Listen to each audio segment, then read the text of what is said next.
just ended. He was a little excited.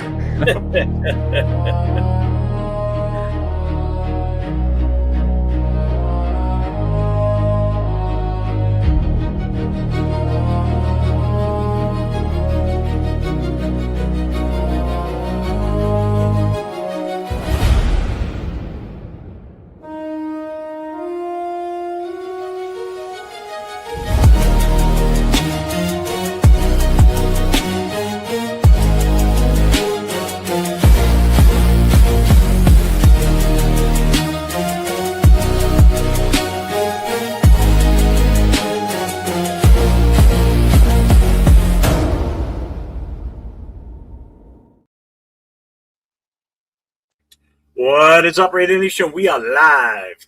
Tonight's not about hype. It's about facts and rules. We're going to cover some shit tonight. Are the Raiders crossing the line? Will, Leo, and our special guest tonight, Steve, chapter of the Sacramento Black Hole president, who has a new channel, by the way, so it's in all the chats already. There it is right there. It's SAC Blackout. Make sure you go to that on YouTube. Look them up. You're going to start seeing stuff coming from Steve and his VP. Steve, you want to say a little something about it before we start? Yeah, my VP, DJ Real about it. We're going to start a podcast. We're not going to be live right away. We're going to record and drop a podcast once a week on the channel. We'll probably be adding some shorts and stuff on there too of certain events and different stuff like that, talking about certain things. So just something we're starting up. We want to talk, have you guys on as guests, just like you have me on, and yeah, see where this goes. Awesome. I just subscribed. Yeah, I did earlier today too. So make sure everybody gets over there and subscribe. So of course. Let's get his numbers up already. You got to have the world famous Silver and Black podcast on there to bring those I'm numbers already up on there. I was like number 4. I just think it's funny. The first thing I see when I go onto your page is Elon. Like Elon of all people. Like, shout out to Elon, man. He is everywhere. Yes. Oh, God. Well, I want to jump right into this, and then we can kind of just sail through the rest of the show tonight. So the big thing is, are the Raiders crossing the line? Now, what I mean by that, or what we mean by that, is you're seeing everybody talking about the whole Brian Griese working with Mendoza. I almost said Shador. Working with Mendoza. And you got people out there saying, oh, he's got the playbook already. The Raiders set this up, and they got Griese helping him out. And, the Raiders are involved in this. All right, well, we're going to set all that crap straight tonight because it's all false. Okay, he is working with him, but he's hired by Mendoza's camp. The Raiders have nothing to do with this. Okay? No. Yeah. So we're going to cover this, and we're going to start this right now. So are the Raiders crossing the line? As you think right now, guys, do you think they're crossing the line right now doing or what's going on with Griese working with Mendoza? Well, considering Al Davis used to say, you need to cheat to win. You know what I mean? They said cheating is encouraged. You're not cheating. You're highly encouraged. Yes. I didn't mean to cut off Leo, but I absolutely do not believe they're crossing the line. He does not have the playbook, but Griese happens to know that offense, and he's working with them to be under center and all those different things. But the Raiders have not given Fernando Mendoza a playbook. Leo? I think it's funny that Raider fans are adamant or think that we would do something like this when we were telling Baltimore that they're pieces of shit for backing out of a deal. The irony, right? When we encourage cheating and shit that's not okay and shit that is not cool. But no, they're not. Mendoza's camp hired Brian Griese. The Raiders didn't say, hey, go get Griese, anything like that. That would be tampering, even if you do have the number 1 pick. It's smart business by Mendoza. A lot of the knocks are on him not being the play under center, not knowing the West Coast or NFL style offense. I say that in quotes because the NFL is changing now, right? But it makes sense. He's working with someone who's familiar with happens to work with our former coach. right? So I don't think the Raiders are doing anything. But I think all it does is just add to that notion that if you are 100% in on Mendoza and nobody else, then you buy into that narrative. Look at what they're doing. He's already learning the playbook. Where else would he go? Kirk Cousins being here has nothing to do with him. Shut up, Leo. Like, why are you bringing up Kirk Cousins? Like, things like that. But it's no big deal. Raider fans, we just like to make things bigger than they are because it's us. Oh yeah, But yeah, I don't think it's such a big deal. Yeah. Well, are you kidding me, man? Are we tampering right now? Are we really going to go and give this number one pick our playbook and say, hey, here's our playbook. Let's make sure that you're ready to go. And the NFL is not going to find out. Bro, this is the thing with people, right? They get that Brian Griese's coming, and he came from Kubiak's system, and he knows his offense. All of a sudden, it's the same playbook. It's not the same playbook that when Griese was there. Can he learn a lot of the same things and a lot of the same systems? Absolutely. Bro, it's not like you're going to go, hey, that's a concept right there. Yeah, this is the way that coach likes to run this concept or things like that. But it doesn't mean that he has the exact playbook. That would be fucking retarded of us. Is there even a Raider playbook at this point? The guy just got here. No, he doesn't even know what players he has. Yeah. They just started their off-season program today. Exactly. Right. Man. But on the same day Fernando Mendoza is visiting, by the way. No, that was a coincidence. He was already in the building taking balls from under center if you didn't know. Yeah. And according to some fans, he's already been in the facility for weeks, getting this playbook down pat, throwing to receive. I mean, like, this is the insanity. You know what it was? The Raiders were smart about it because Madden's coming out soon.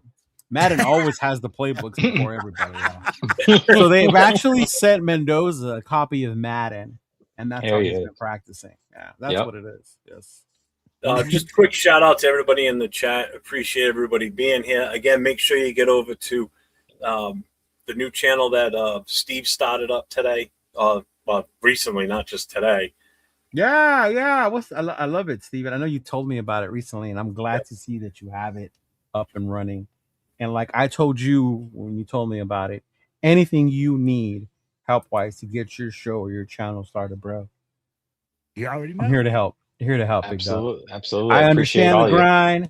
That first 100 is the hardest part. My bad, dude. The hardest part.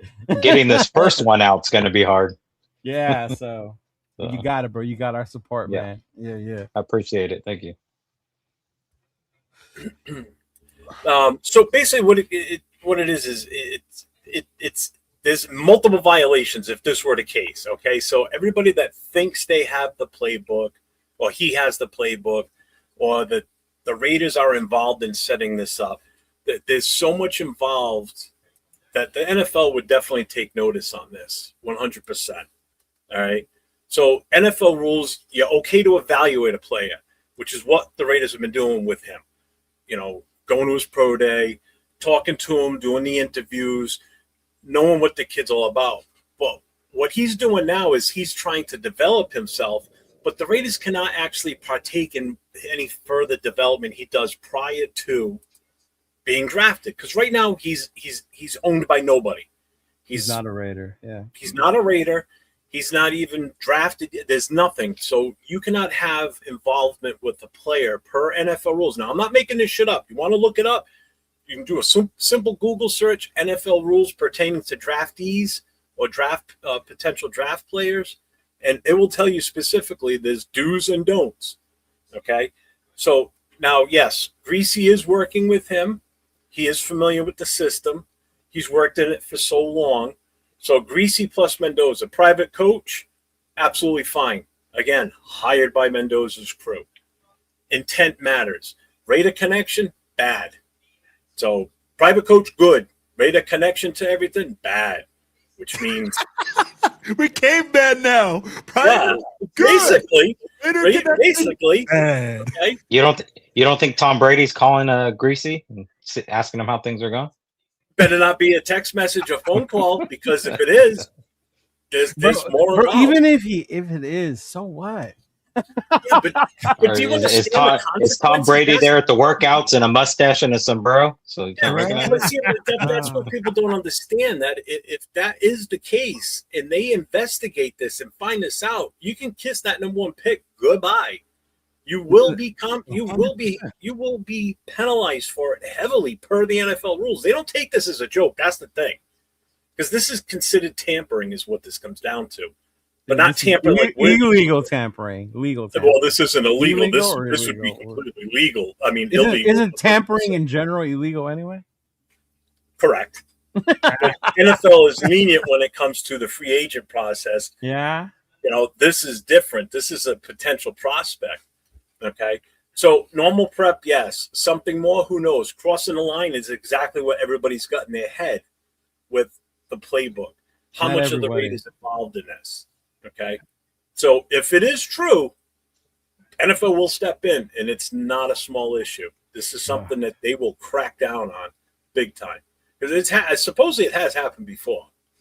When? Where I don't know, but I know that I saw somebody say something earlier today that it has happened before. I didn't get a chance to look into it. Someone lost their first round pick for tampering? Maybe not their first. It might have been a later pick. But I know you've got people who gotten penalized for breaking rules. The Patriots lost draft picks for rules.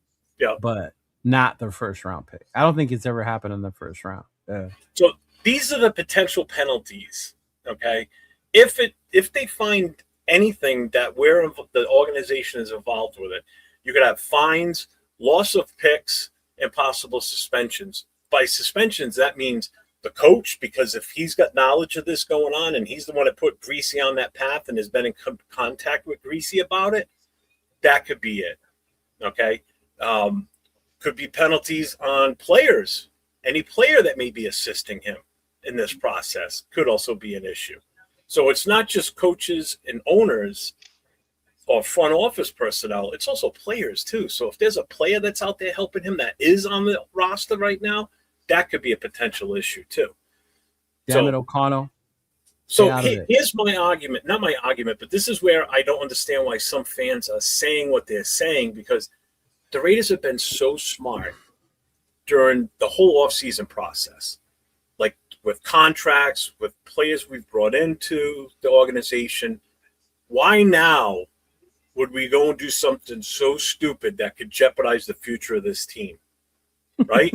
It's because we're fans, bro. Because we're literal fans. Like they're just fans. They're just people that are gonna go with whatever anybody says. They don't go to a source. They don't go anything. I mean, like literally, if somebody says the sky is red that day, everybody just goes and follows. I mean, look at how many people repost all the fake shit that gets put on Facebook, bro. They believe that stuff, and I'm just like, oh my god, are you guys that ridiculous? Somebody reposted Max Crosby's mom dying. Tim Brown one time. They had Tom Flores dying. I saw like 5 people post that. I'm like, geez. And then you call them out and say that shit ain't cool. I'm just reposting what I saw. I'm like, check what the hell you're posting. Exactly. Bro. They don't check no sources, bro. I was like, since when did Crosby's mom die? Clickbaiters, man. Clickbaiters. About it. We live in the era of clickbaiters. Bro, that's exactly what it is. So that's why you get that, Jeff. That's why you get people saying, oh, Mendoza has the playbook. I heard it from this guy. I'm like, what a credible Trust me, bro. That's my source. Trust me, bro. Yeah, trust me, bro. But Pedrito down the street, he knows everybody. Right? Like Bueno said, it happened before. Source. Trust me, bro. You know what it was? It wasn't what a draft pick. It was the Miami Dolphins with Tom Brady, because Brady was under contract still in 2023 when that happened. I'm sorry, 2022. Did you know that was the gripe Al Davis had with John Gruden and why he traded him? What? Because he was still under contract and the Buccaneers were talking to him about trying to lure him away from Oakland at the time. Yeah. That was Al Davis's whole gripe. What pushed him to move forward, because I guess they already were like bumping heads or whatever. But yeah, and I was like, that's some shit that Al would do, bro. Mm-hmm. Yeah. But so basically, worst case scenario would be your draft would be impacted by losing draft picks. and also the reputation damage to the coach, the organization. I mean, how much more damage can the organization take already anyway? To spy tech, any of that credibility, that affects them in more ways than you think, too. So everybody stop with he's got the playbook, the Raiders set this up. It's totally not true. Again, did you hear it, people? Stop. Yeah. Again, why would we make such a dumbass move after all the smart decisions that this organization has made from the hiring of Kubiak to this moment right now that would jeopardize going forward? So just put this to rest now. The He man doesn't have has to spoken. So can we just put it like this though, Jeff, that he's taking the appropriate steps to start learning. Yeah, it's smart on As his every draft pick should. Exactly. But to say that he has the exact playbook, which is going to be like 39 Falcon F36 Zag or whatever. Spider 2Y banana, bro. Spider 2Y banana. Okay. Hell yeah. It's impossible, bro, because we all know that he doesn't even know what players he's got. We don't know who he's going to draft. We don't even know who's going to be available after the first pick. Fuck, we don't even know if we're going to draft the first pick yet. We haven't even drafted Mendoza. Wow. Slow down there. You haven't? A little hyper off that ice cream, Will. Right?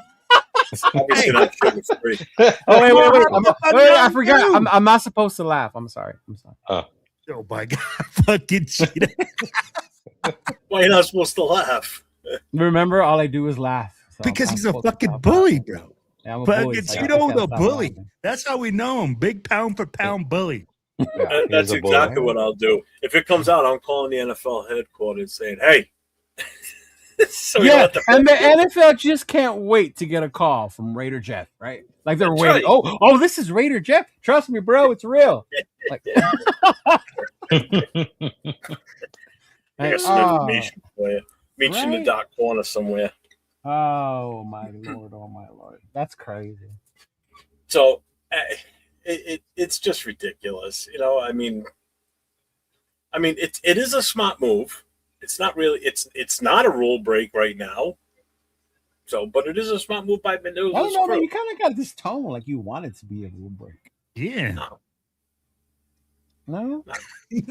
He's like, no. Your right hand man, Jason Downs, is over there, kind of throwing you under the bus that you do this willingly. Wow. You're not cheating. You're not trying. Fuck you. Just don't lose traffic. You're gonna see like a breaking news: Mendoza caught drinking while under the influence, and Jeff like in the back, like running. Running. All right, holding the chlorophyll, like, yeah.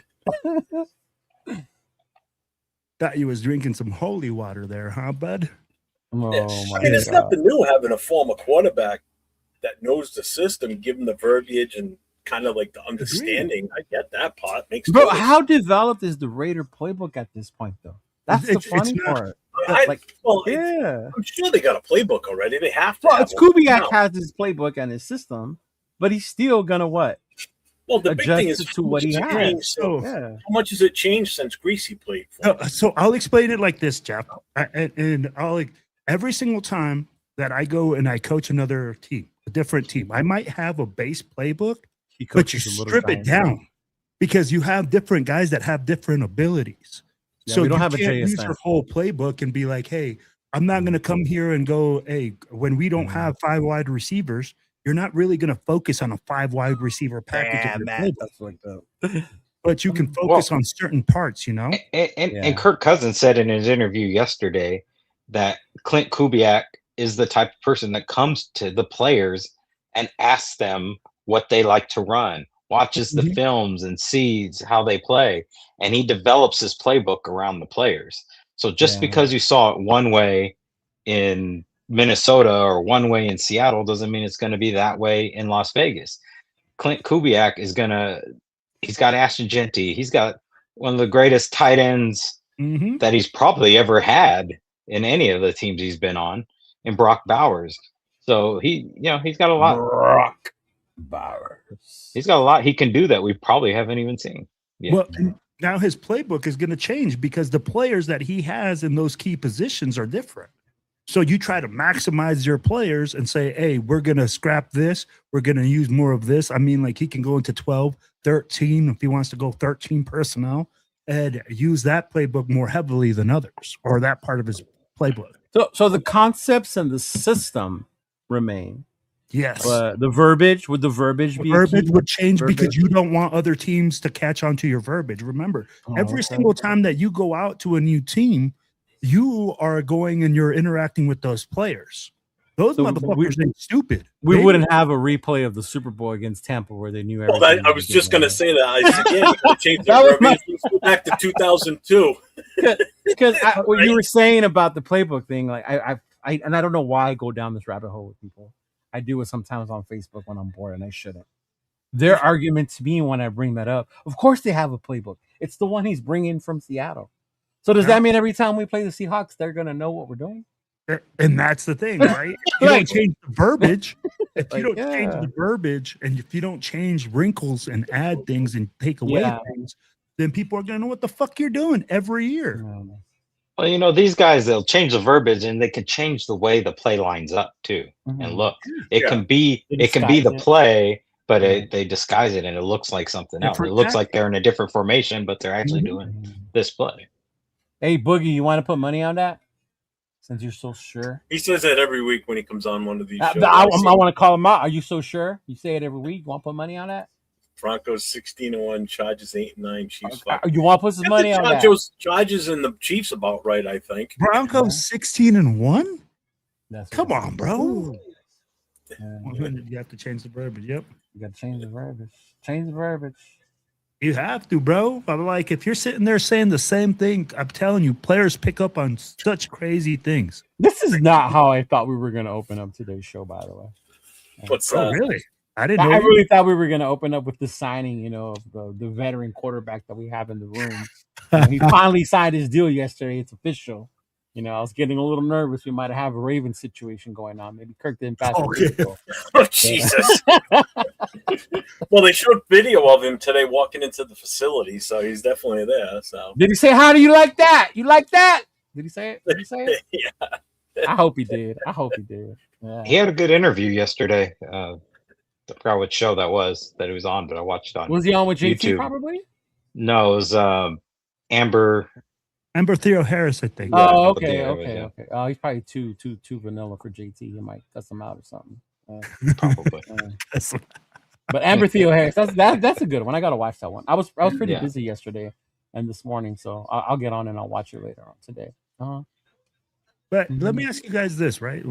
Since Cheeto brought it up, Kirk Cousins, they're saying that he's not coming in here to be a mentor. A lot of people are saying, "Oh yeah, he's going to be a mentor." And this and that, and it doesn't sound like the Raiders are asking that up. Rewind a little bit. Who's they? First of all, who's they saying he's coming in to be a mentor? And what's the Raiders saying? Fans are saying fans have been saying that we needed Raider fans. Like if you've been paying attention to all the boards, people were saying that. And analysts too. Post on Facebook, Leo. Yeah, on Facebook. I'd be like, where else do you want to see it? I'd be like, Twitter. Is it a certain content creator? Maybe. Ones that don't do their research. I'm not into like ones that don't watch games. Content creators or stuff like that because I'm like, I know who it is. You don't have to say no more. This dude already. My sources tell me that. Don't you start with that? I don't watch that bull crap. Ain't nobody watch that caca here, bro. I think that's how I'm gonna start running my podcast. Okay, so it's not the Raiders that are saying the mentor thing. I just wanted to clear that up, brother. Go ahead. The Raiders were like, from what I hear is Q Myers came out and said as well on his show. He's like, bro, he's not here to be a mentor. He's here to come in here and win games and grab the bull by the horn and try to make this team a competitive team, a playoff team, competitive team. Can you blame him? He doesn't want to go out there and bomb. What player wants to go out there and shit the bed on the field? Of course he wants to go out there and be the best he can. Right? Am I wrong? He's coming to play. He's coming to play. He's coming to hopefully get another contract with another team after this season. And he's get another banger contract. Yeah, another guaranteed contract. He's not coming in specifically to mentor, but just his actions and being there, what he does is gonna mentor. Yeah. You know what I mean? So he's coming to play. He's not coming to hold a clipboard. Careful now. You're going to piss people off, brother. Um, I'm warning you about that side of YouTube right now. You're going to piss people off. Yeah. and I did hear some misinformation yesterday on another show. I got to watch that interview. Okay. Pertaining to Cousins' contract. So Genius, we went through by this the way. last week. All right. I covered this last week on our show. Genius. And, how much he's getting paid and everything. The money's not the issue. That $10 million that we would have to pay him next year kicks in after the third day of the 2027 season. So day one comes, we can cut him and we don't pay him anything. Mm-hmm. If he's still here by day 3, we have to pay him the $10 million. If he's here by day 5, his full contract kicks in, that 80-something million that's left. All right. So it's day. Are you sure the one, Raiders can cut him day 1 and not pay him, and it's not guaranteed? We can cut him day 1 or day 2. If he's here at the end of day 3, we owe him the $10 million. If he's so the here, Raiders didn't verbally agree to give him that $10 million? No, not based on this actual written contract that was signed. The way the contract's worded. You saw the contract? Huh? You saw the contract? I didn't see the physical contract, but that's the verbiage that's coming out of it. That's what people took. Where did you see the verbiage is my question. My understanding was that we're giving him $10 million guaranteed. No, Leo's snippy. No, what Will just said. Jeff, so my understanding, just so on the verbiage was that he is guaranteed those $10 million. Yeah. But we're only giving $1.3 million in base salary. Okay, never mind. I take that back. He do that the third. We have to pay him that by the third day. I read it backwards. Thank you. Okay. The $80 million of the future salary becomes fully guaranteed by the 5th day. Yes. This is basically an $11 million contract, but our cap hit's only going to be like 1 point something million. Yeah. Because a lot of the confusion is people think we don't have to give him that $10 million. Yeah, we do have to pay him that by day 3. That's why I was being snippy, because you were saying the opposite. Then why don't you just say that? Yeah, why don't you just cut the tape there, man? On the bush. Leo needs some ice cream, Will. Really? Because I was trying to be nice and say, hey, dipshit, that's not right. Would you prefer I say it that way? Yeah. Coach wants to know who's Amber Theo Harris. Bro, you don't know who Amber Theo Harris is, Coach? It's been working with the NFL a long time, bro. She started with Baltimore. She comes a lot on of the Raider shows. Yeah. Mm-hmm. Can't remember what show it was yesterday. It could have been Silver and Black or something like that. She does Silver and Black. That's why you could find it on YouTube. But she had the interview with Kirk Cousins. Yeah. So it Alex, is. Don't post that unless you know exactly where it came from, because they'll call you out. Where did you see that? Was that just on YouTube? Or? No, he actually said that. No, he did. One of his interviews. How did you see that? You know what? Yeah. Where did you see the interview? I saw the interview on the Raiders.com page. Yep. No, he said it, and that's factual right there. Though. Yeah. I'd be like, a coach is supposed to teach, not another player. And that's exactly what Kubiak said that day. Yeah. Oh. No, because I like this guy. Shit, Jeff. It was just basically because a lot of people are under the assumption we can get out of that $10 million. I'm like, no, this is guaranteed to him, and it's smart because it doesn't count against the cap, which is it's a bonus. Yeah, bonus exactly. Yeah. Mm-hmm. Hey, but here's the thing, man. Hey, with this move, Raider man, like you're saying that the draft is going to be better next year. I heard that shit this year. This draft was supposed to be better. This year's draft is supposed to be better. I'm like, you got to pull the trigger when you got to pull the trigger, man. Big Lick is funny. Ain't no one. Man. The way I look at it, every single draft has players, man. You cannot just overlook any single draft. You can get solid players, starters, Pro Bowlers on your team. I don't care what they could say this is not the strongest draft, but you can get guys in this draft. So you can't overlook it and say next year is going to be better. You know what I mean? You got to get guys this year. Because I looked up a draft. It comes down to your team and how you use that player and the system you're running too. So I mean, if you don't have the right system, that player ain't going to be as good as you.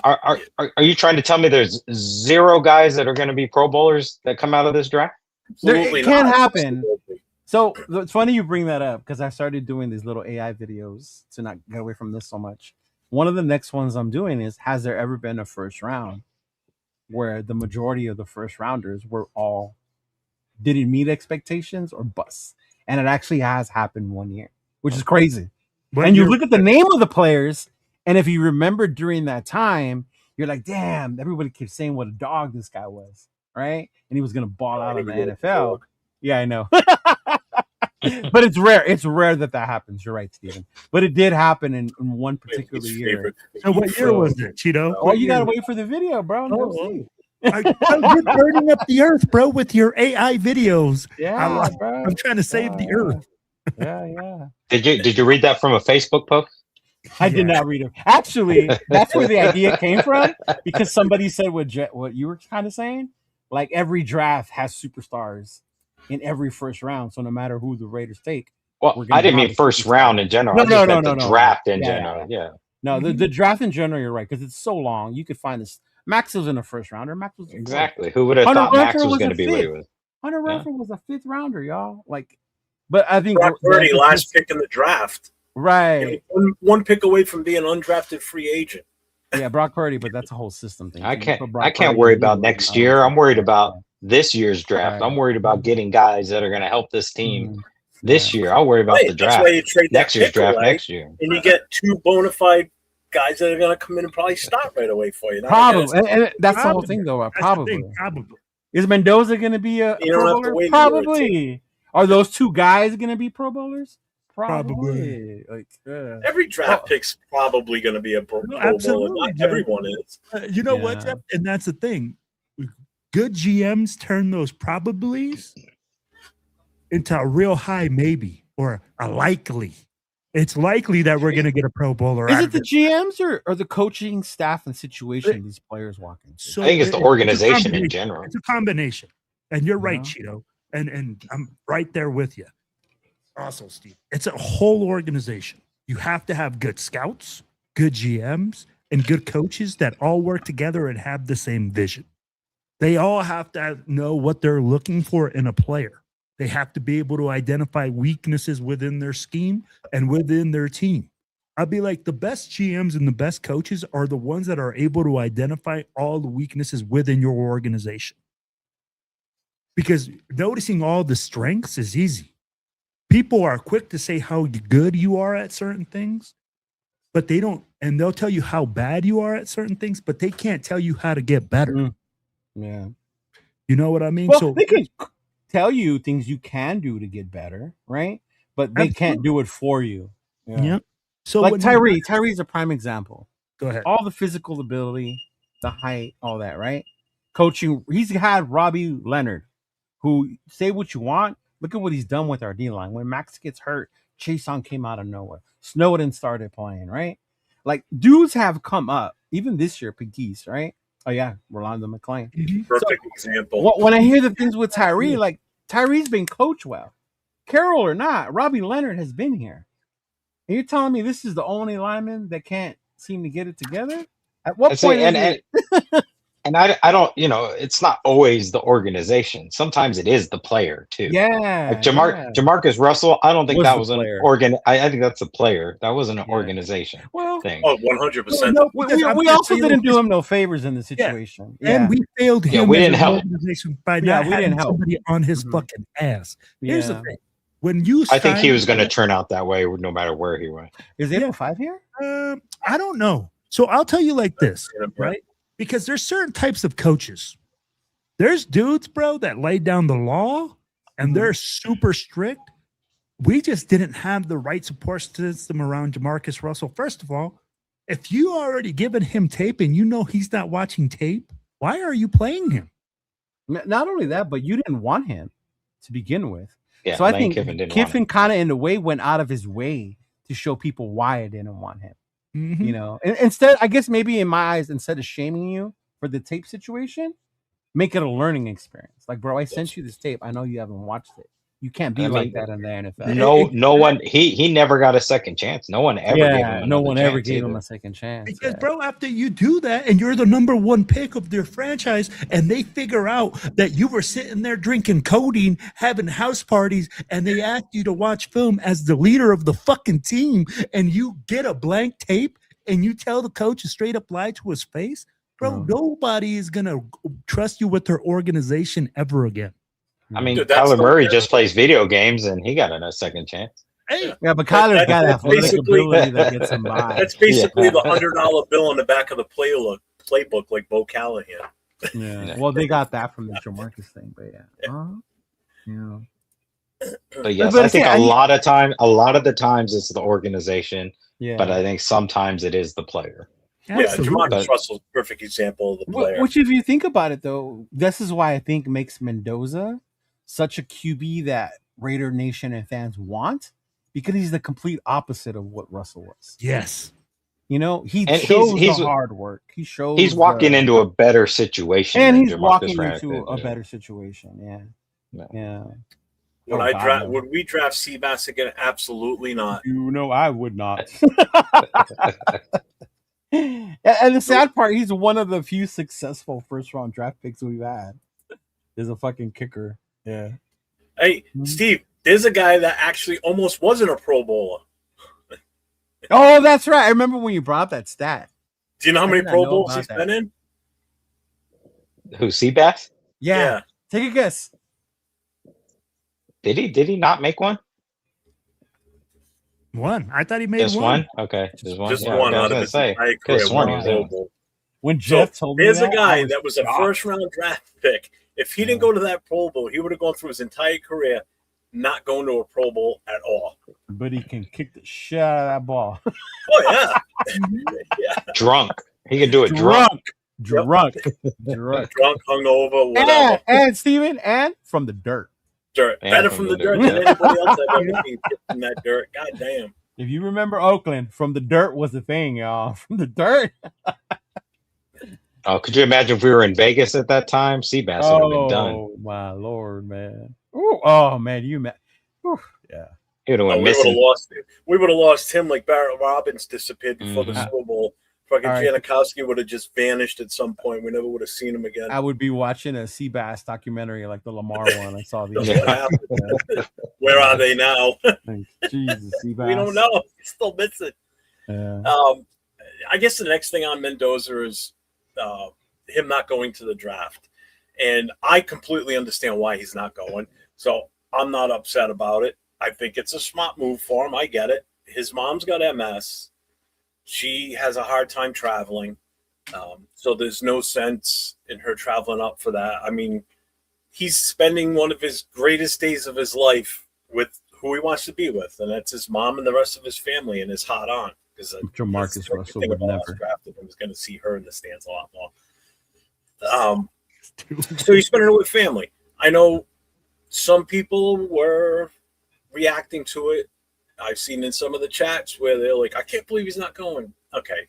No. Have you seen the page called 32 Dive? No. Yeah. These fuckers went on to say that the Raiders were looking into Diego Pavia because Mendoza's not going to the draft. Bro, this is ridiculous.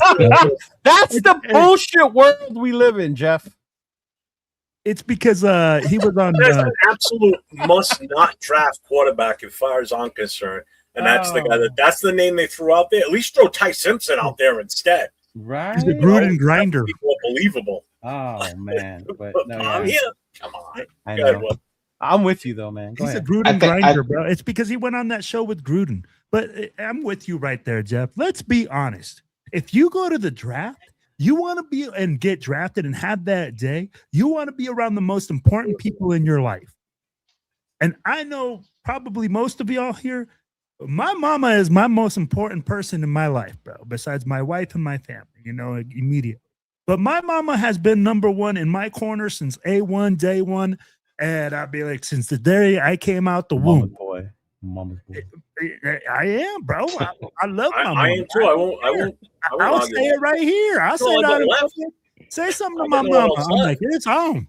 I don't give a damn. But when it's my mama, I'm like, bro, you want to be with her in that time. If your name gets called, there's no more important person on this planet than the two people that gave you life to share that opportunity with. Because guess what? They took you to fucking practice. They took you to all those things that you sat there and they went through it with you. So of course you want to be with your parents, and shame on those people that want him there because they want him there for themselves and about them private stuff. Fuck that shit. Well, yeah, I saw people bitching because they're paying all this money to go to Pittsburgh and he's not going to be there. Yeah. Bro, still, bro, that's not. I'm watching it on TV, so I'm like, a camera in the living room with Mendoza is not going to be any different to me than him being on stage there. So if he walks across the stage, guess what? You're still not going to be able to get his attention. You're only going to see him for a quick second walk across the stage, and he's going to go about his fucking business. I know, Rick. Yeah. So let's keep it a spade. I think the funny part for me, as probably the biggest mama's boy in all of you two, is I would do the same. I missed our meeting, TBH meeting, because I was with my mom. I told you guys I might not make today's show because I was with my mom, right? Yeah. So I totally understand. I think it's just funny how some people take it a different way. I guess the only thing and question I would ask you guys is, if I'm a draft prospect, right? Isn't there something though about going up to the podium and being announced as the number one guy? Absolutely. And like going up there with your jersey, shaking bitch ass Goodell's hand, whatever, or whoever's going to greet you from the Raiders, right? Whoever's going to greet you. And there's just something about that. But I understand the reason why he's missing that. Is this his mom can't make it? He'd rather share that moment with his mother. So I totally respect that. I do. But there's just something to be said about missing that moment, that draft day moment when you hear your name number one and you walk up to the podium. I saw when Caleb got to experience it in Detroit. You could see it on his face, like, bro, like, I'm number one. Like, what the hell? Right? So that part I think he'll probably miss. But I know some people are saying, and he's doing it to get back at the commissioner because he's a Raider now. So this is his way of telling Goodell, like, hey, people really do be reading into, what do they call, tea leaves? Like, like Jesus Christ. But now I'm cool with them. I don't see no problem with him staying home with his mom. Before we started the show, I said it in the studio before we started. I said, you have people out there, doing YouTube videos like, oh, that's the Raider way. Since when is that the Raider way to not show up at the draft? I mean, what? He's such a great guy. All right. Maybe they need the family aspect of it. Maybe the family. Take him off the pedestal a little bit. Because the higher you put him up on that pedestal, if something goes bad and he just is not the guy everybody thinks he is, that's a big fall from where you all have him hyped. Just lower the expectations a little bit. Don't put so much pressure on this kid. Everybody's expecting him to come in and just win from day one. If he does, great. I'm all on board. But it's like... And if he doesn't, will you be just as happy that you were right? Say that again? And if he doesn't succeed from the day one, will you be just as happy because you were right? No, I actually will be pissed because that will piss me off more than anything, because now I'll really be pissed because we didn't do what we could have done with that number one pick, and I think we would have wasted it at that point. They should have listened. That's what I'd be pissed at. I wouldn't be mad at him. I wouldn't be mad at anybody else other than the organization for not doing something different with that number one pick, because that's a wasted pick at that point. You might as well. Why'd you even bother drafting? I'm gonna tell you what somebody told me on TikTok today. Shut the lights off on day one and not even bother picking up the phone to dial in who would take it. Then Jeff, go work for the Raiders already, since you know all the answers. Hey, I'm sorry. I just like to keep it real. I just got told this. Jesus Christ! I got told this too, like a couple hours ago, because I said exactly what you're saying. Right? Like, dude, like I value. That's all I see. I think the saddest part, Jeff, about all that and the expectations, it's not even about the kid himself. People think when we say it, it's because we don't like Mendoza, we don't want Mendoza, or for whatever, right? It has nothing to do with the kid as a player. Well, for me anyway, it has nothing to do for him as a player. For me either. Yeah, but it's just more with like thinking outside value-wise, what you could get if it was there, right? I'm not gonna cry if on the 23rd they say his name out, I'm not going to be mad. It's like, okay, that's what we're expecting. Time to get to work. I think what makes it sad though is when you get those responses from fans or people, it kind of makes you like, oh, this is why people don't like the kid, because you motherfuckers get to this extreme about it, right? Yeah. And to me, that sucks because I don't have anything against the kid. I really don't, other than his quirkiness, if you will. You know what it is? Yeah. For me, it's the amount of hype that fans are putting on it that's making me want to dislike him, but I don't. That's the whole point. It's just like, I mean, it's not his fault. That's my point. It's not his fault. It's the way the fans go in that direction. Sometimes it's like, slow down. Yeah. Good Lord, I didn't see even this much admiration for Genty last year, and everybody thought he was generational, this and that. This is out of control this year. It's the quarterback. It's the quarterback. Wanting for his car, going to the playoffs all of a sudden. Quarterback. It's been so hard for us to draft one. I think people are just finally excited to get a guy that we've seen our rivals get one, right, Steven? We've seen our rivals get one and make it to the Super Bowl and the playoffs with them. Herbert, Mahomes, Knicks, right? Yeah. You see your rivals draft one. Yeah. Whose fault is that? I don't even like Knicks, and he's been in the playoffs since he's gotten in the league. Right? Yeah. We pass on CJ Stroud because McDaniels didn't want to pull the trigger. Right there was the biggest one I remember. Yeah. But let me ask you guys this. With all this added pressure of him having this, is that going to make it any better for Raider Nation? I mean, like, this kid is getting so much pressure just because he's the number one pick, that he's supposed to take us to this promised land. Oh, he's the guy that's going to put this team on his back because he was efficient in college and did it at the college level. Now he's going to be able to transfer it to the pro level and immediately, because people are not even talking about, waiting 2 or 3 years. They're like, oh, man, he's going to take us to the playoffs next year. I'm like, what the fuck? Hey, but what team? Playoffs. I'm like, Jim Mora. Super Bowl. Jason, you're absolutely right, and that's what it is. And it drives me nuts. It's like those are the people that are come every season and say, hey, we're going to the Super Bowl.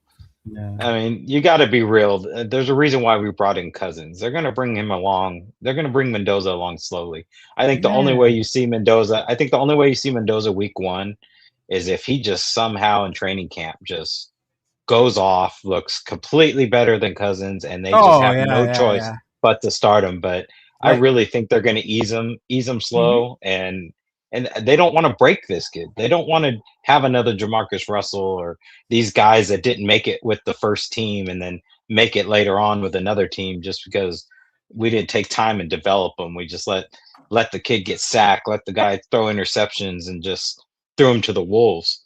They're doing everything the right way right now. And if people are expecting them to be a playoff team next year, you're delusional. I'm not saying it can't happen with Cousins. I'm not saying that Cousins can't come in and win a bunch of games for us, but I wouldn't go to Vegas right now and put my money down saying that they're going to.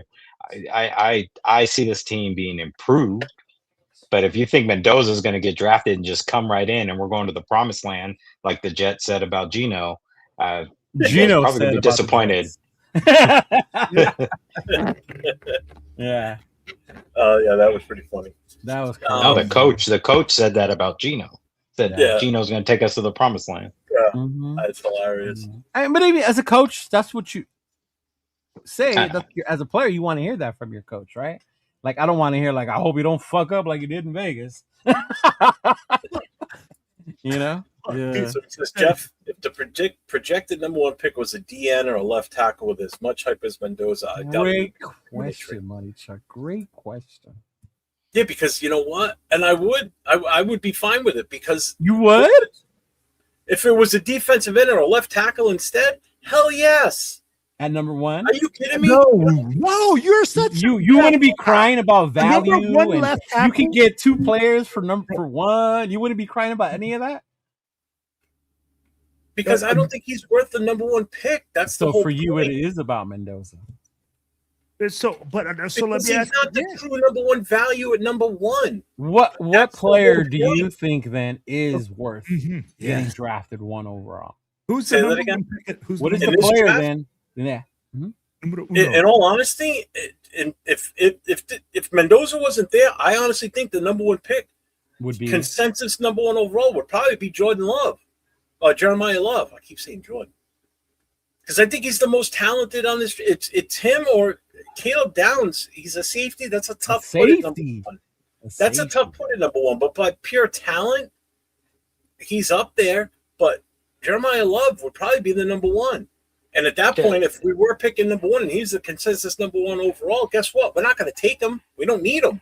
If you have the number one pick and you need a quarterback, and Fernando's the best quarterback in the draft, that's who you have to go after.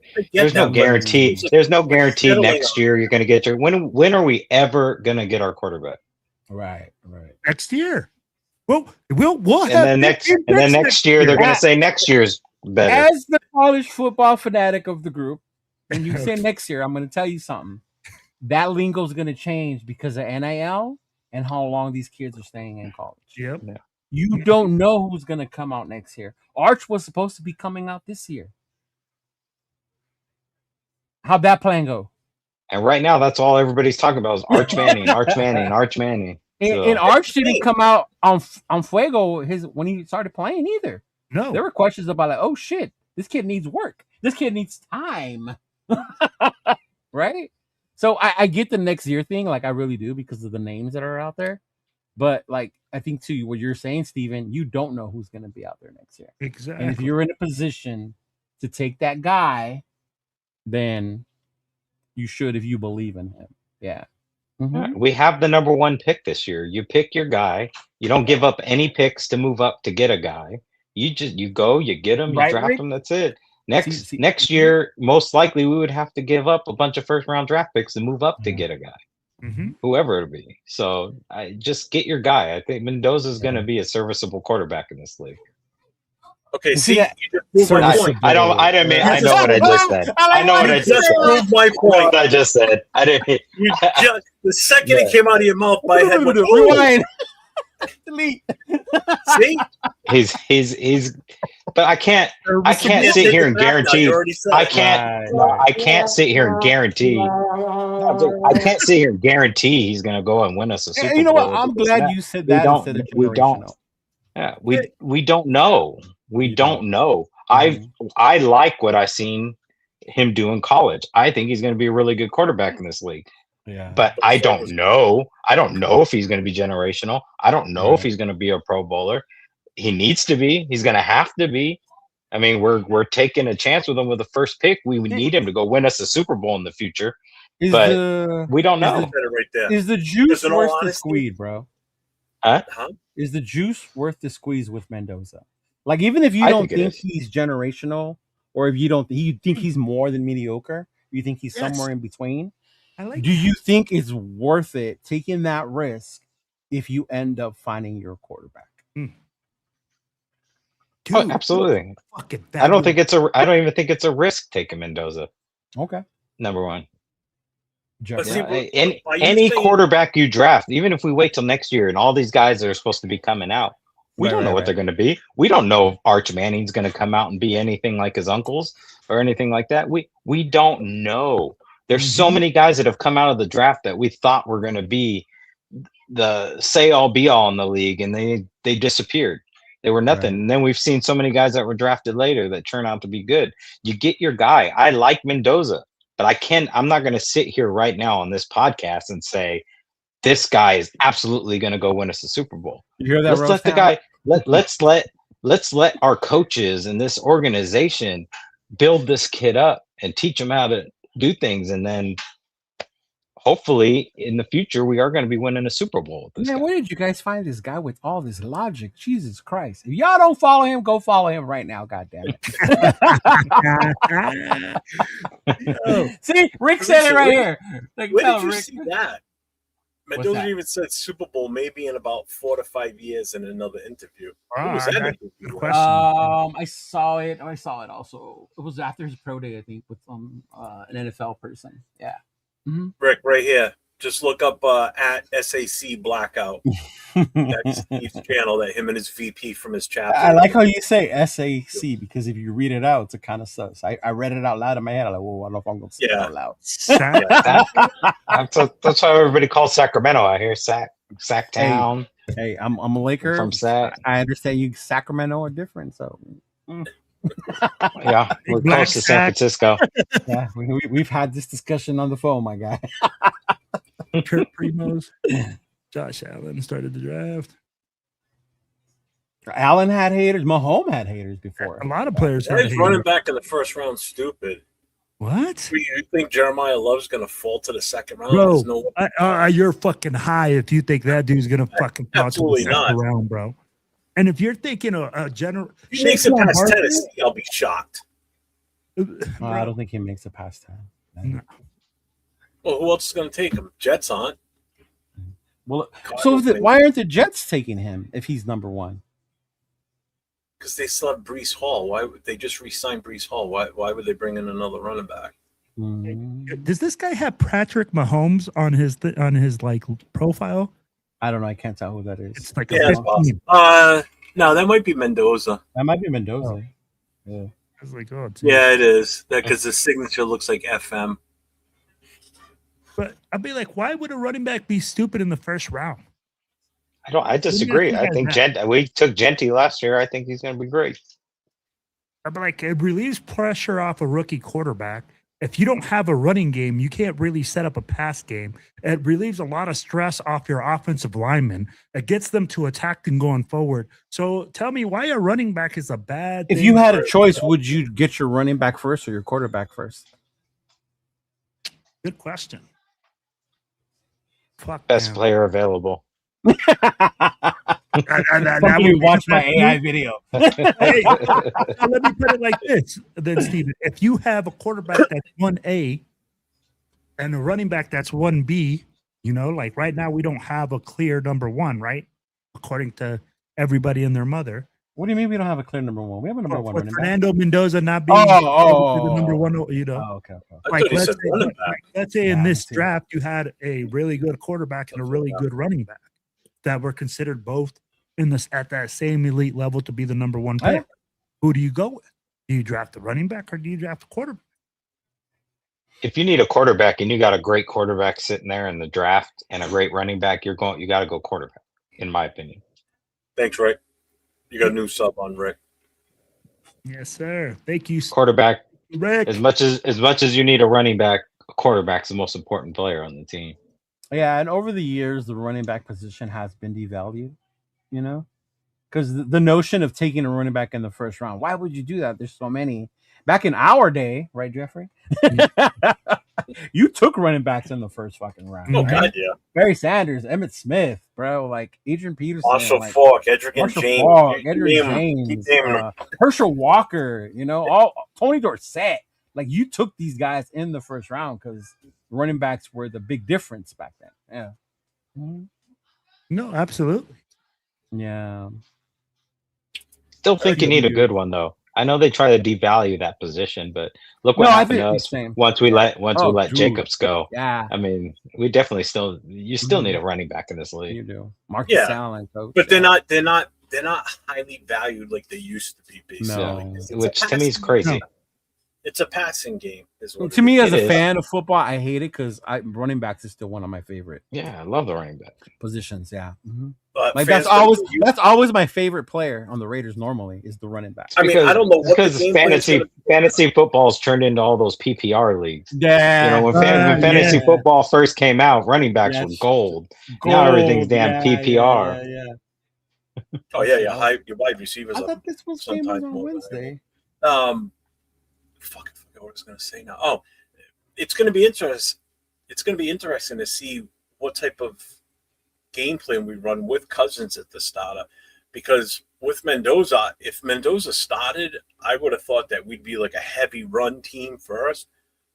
I don't see it changing with Cousins. I don't see it changing either. I think we're still going to be a heavy run team. I think we're still a heavy run team. It's going to be a heavy run team, but I think you're going to see a lot more passing options with him because of just the type of quarterback he is and knowing the system as well as he does already.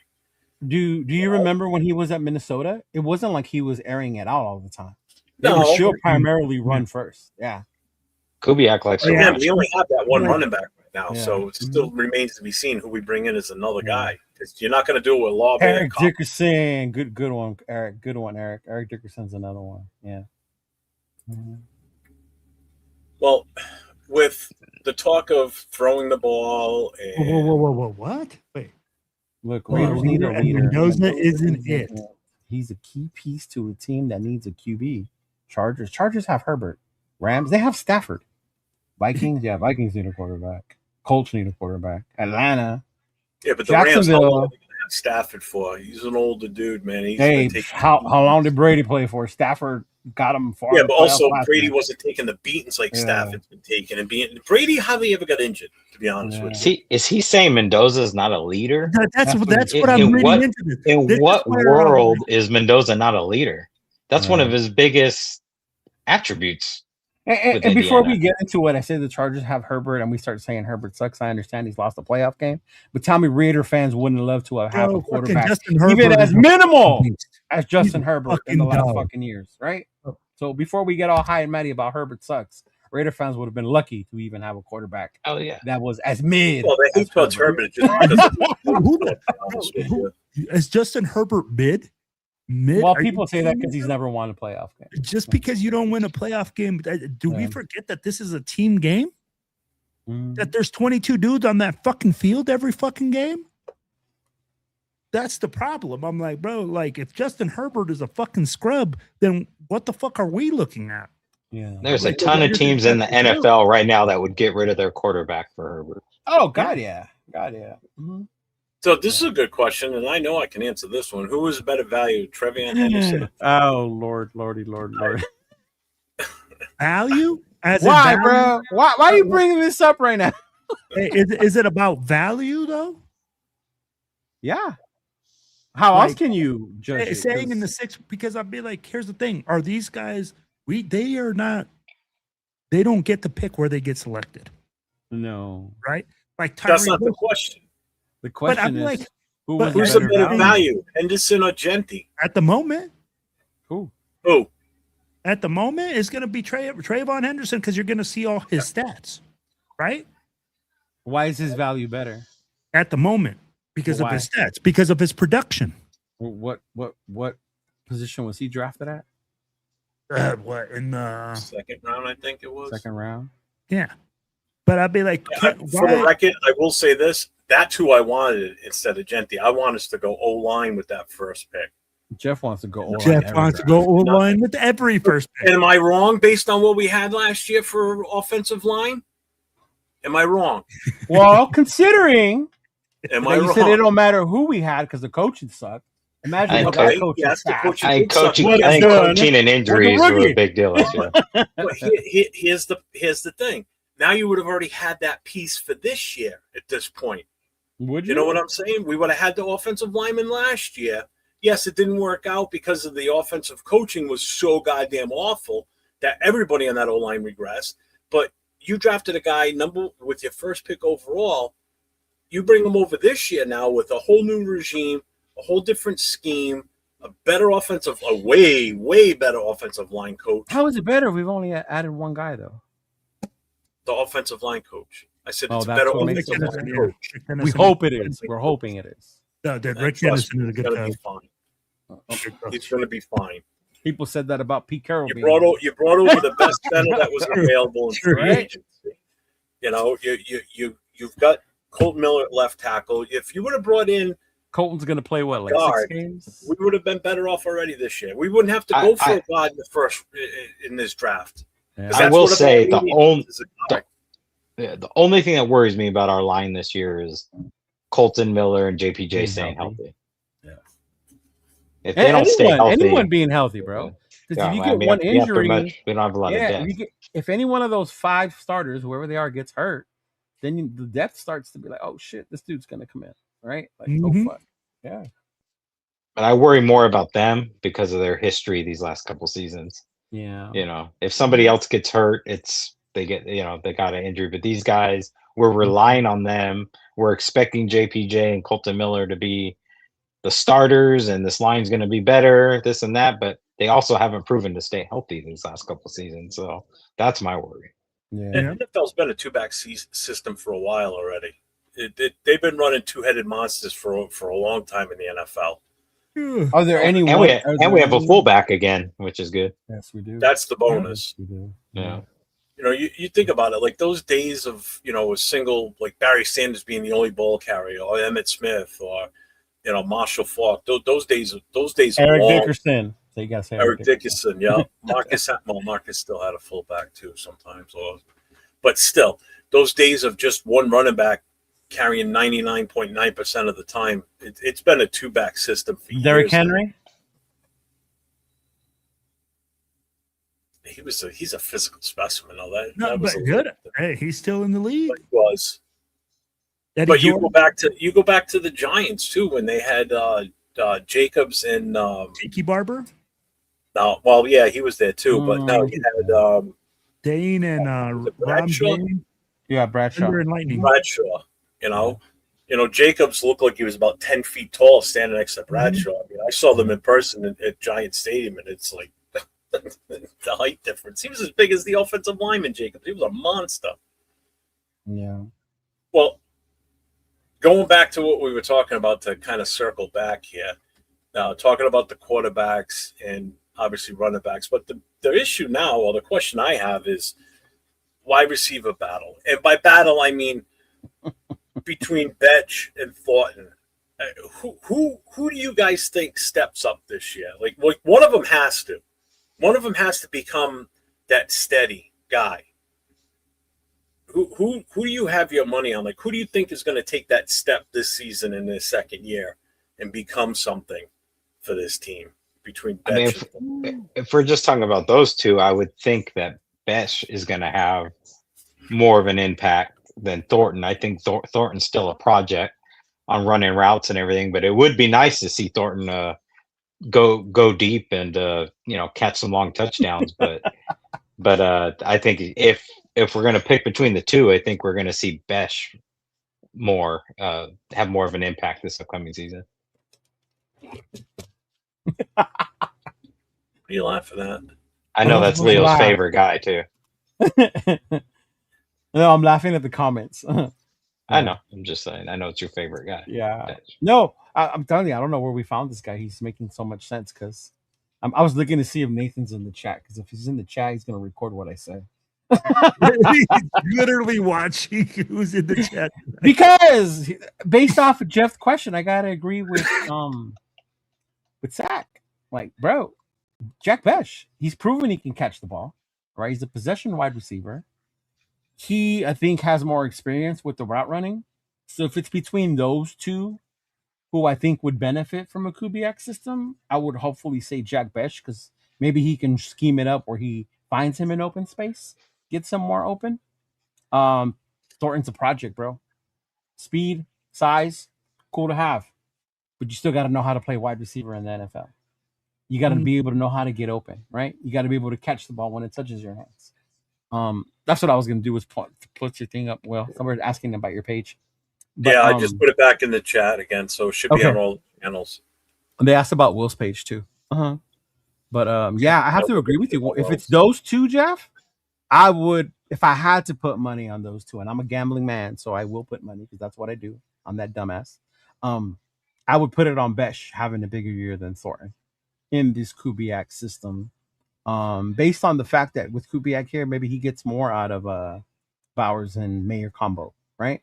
So he collects pressure off of these wide receivers. We get the running game going, bro. You get the running game going, Jesus Christ. It alleviates so much pressure. Yeah, on the passing I just think coaching was so bad last year. We don't know what we had in these young guys. You know what I mean? And if you went to a game, you saw it, how bad the coaching was. Like, oh my God. Oh, yeah. Well, did you put your channel in the chat? What? What up, Mike? No. Put your channel in the chat. So I'm streaming on the other thing, so I can't. I got it. I'm in full log mode. All right, so Will, what's your take on the Thornton and Bech? And the reason I only picked those two is because they're the second-year guys. We already know what we got to talk about. But somebody threw Naylor's name in there, and it could be. Naylor's good. Like, so again, I rephrase this. Well, I'll say it again. I only picked those two because they're second-year guys. Naylor's been in the league for a while. We already know what he can do. We've seen it. Just like Tucker, we know what he can do. I'm just looking to see these second-year guys. Who do you think steps up and makes that next step? One's going to rise and the other one's going to fall. There's no two ways about it. One's going to make a big leap from last year. Mm-hmm. So, I will put it like this. Jack Bech has the most pressure on him to do it because he's a second-round draft pick. And he didn't do a damn thing last year. Ooh, so he's going to come out, and I'm going to call it a spade. He didn't do a damn thing last year. For being a second-round draft pick, he didn't have the impact. So he's going to feel like he has the most pressure to perform. Thornton came in here as a fourth-round pick with limited talent, and we knew that he didn't have hands. And he proved exactly that he didn't have hands, that he wasn't ready for that big moment. But Jack Bech in this offense could be successful because he's a possession receiver. He doesn't depend on speed. He depends on route running and the ability to get open in between. So that's why I think Jack Bech will be more successful this year, is because of his ability to get open and his ability to run routes and make catches, man. That's going to be the biggest difference. I love Thornton's physical abilities, but I just don't think he has the mental, ability, or not the mental ability, but bro, he just has bad hands. There's a lot of guys that have just fucking bad hands, and that's what he got. He's a physical specimen with bad hands. So I think we're all in agreement then. I think because my take would be Bech on this. Yeah. Out of the two. I saw more from him last year, obviously, than you saw from Thornton. Just look at the right ratio of passes thrown to him and what was caught. Bech had 20 thrown to him, he caught 10. Bech had Thornton had 30 thrown to him, he caught 10. So the ratio is not in Thornton's favor. Granted, yeah, it was Geno throwing the ball. A lot of them were catchable, but how many times did we watch that ball hit him right in the hands and he just couldn't get it? He just could not. he taking his eye off the ball. It's a simple thing as that too. Sometimes you just take your eye off the ball for a second because you hear footsteps, and that's the problem with some rookies sometimes that just don't have that confidence. You hear those footsteps right away, you're like, oh, and you see it in other players do the same thing too. They don't catch the ball because they know someone's right there, and as soon as they do, they turn their head just a slight bit. They lose track of the ball. Ball goes wherever at that point. And I think they had high hopes for Thornton last year. He was actually doing really well in training camp, and then once they had those joint practices, they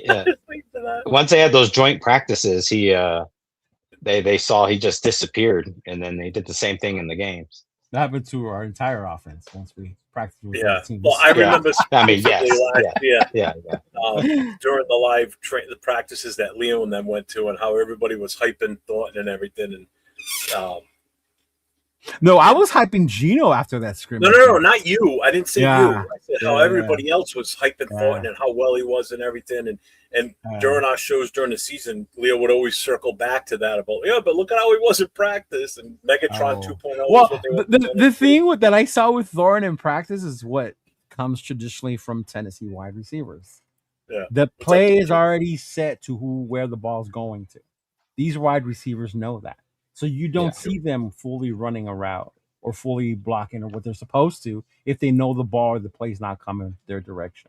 They take plays off, basically. And that's a hard thing for them to get out of, right? It takes, So that was it. If he could have gotten that, and I remember specifically being out of practice and him doing it, and I'd be like, that's the part I'm talking to you about, that part right there. And that's hard to get out of because it's instilled in you as a habit. It's part of you. I won't do that in the game. If you do it in practice, more than likely you're going to do it in the game. Yeah. Mm-hmm. Yeah, you practice the way you play. Yeah. And so let me ask you this, Cheeto. When you saw that, right, and you're saying that Tennessee's offense, because you do watch a lot more college football than all of us, is now made off of premeditated throws and saying, hey, no matter what coverage they're in, no matter what they're doing, this is where the ball's going.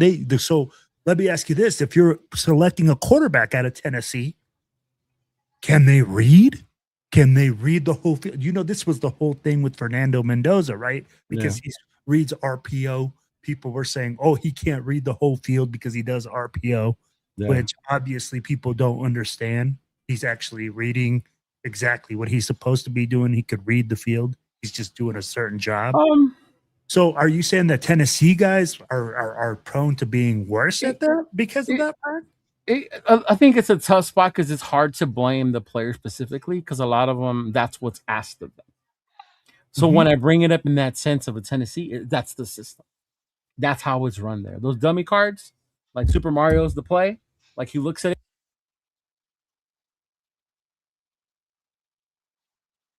Cheeto, your mic.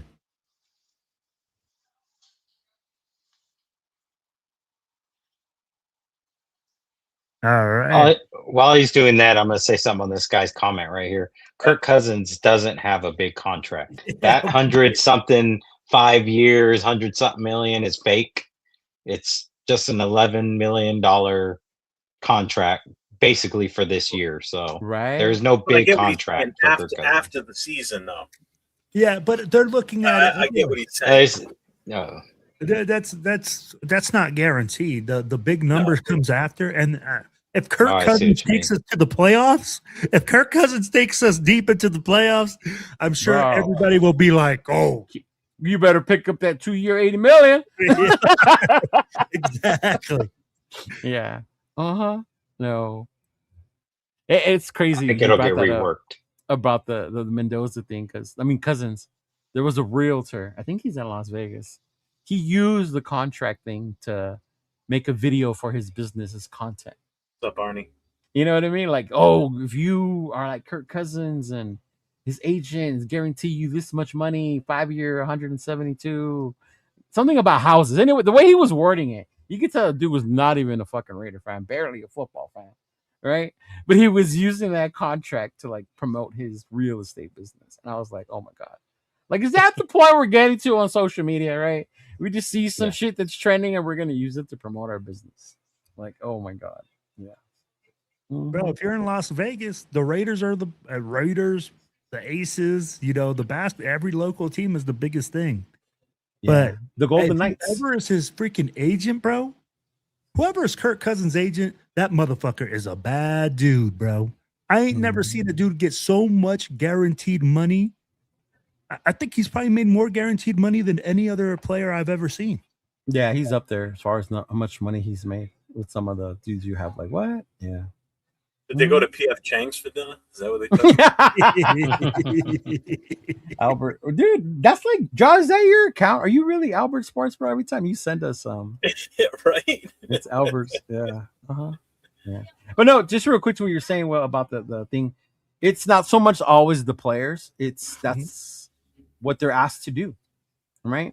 And you bring up Mendoza because I know that's the thing with Mendoza. Well, he ran RPO, and then when you look up what the people have said as far as the ones for him, yeah, he ran those types, but that's what Cignetti asked of him, right? So you got to look at more than just his Indiana film.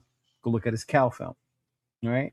You got to look at his Cal film in order to see, well, does he have the arm? Can he make the throws? And I think that's where it goes into do these players do what's asked of them and can they do more? And I think that's where the NFL scouts, analysts have to differentiate, that's what's asked of them. That's what they're doing, but can they do more than just that when asked of? And I think that's the part with Mendoza. Yeah. So Sal says Cousins' agent needs to be in Canton. I'll be there day 3 of the draft. I'm going to the Hall of Fame. I'm going to ask them if they're going to have him inducted at some point because this guy's unbelievable. Yeah. The amount of money he's gotten Kirk Cousins paid. Good God.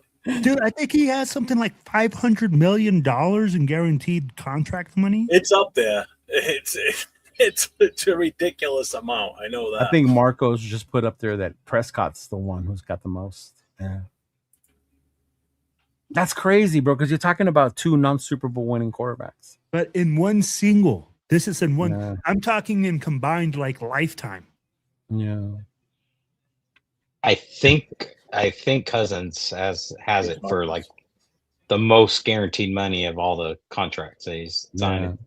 I think it was like 300 and something million in That was 300 million or something like that in one contract. I was like, I think Cousins is up to like 290 or something like that, right? Guaranteed. I think it's over 300. Yeah, it's over 300 million, bro. And this dude still drives a van from like 1985. Yeah. He says, I'm not Albert Sports. He's an ex-Raider media outlet. After Raiders moved to Vegas, he covers the Niners now, but didn't stop covering the Raiders. All right. One of the media outlets just hired a new guy to cover the Raiders. Who was it? His name's Sam, I think. He's a new writer. But he's going to be covering the Raiders now. Mm-hmm. That's facts right there, Trevor. Yeah. That's facts. That's a straight out facts that they all ran RPO. So this whole thing of that he ran RPO so he can't read a defense is null and void. He did what was asked of him. Yep. Yeah, and shout out to Rundown, because Rundown is the one who's put me more on the Kids Cow film. You know, contrary to popular belief, I do watch some film, and I don't just play Zelda all day. But damn,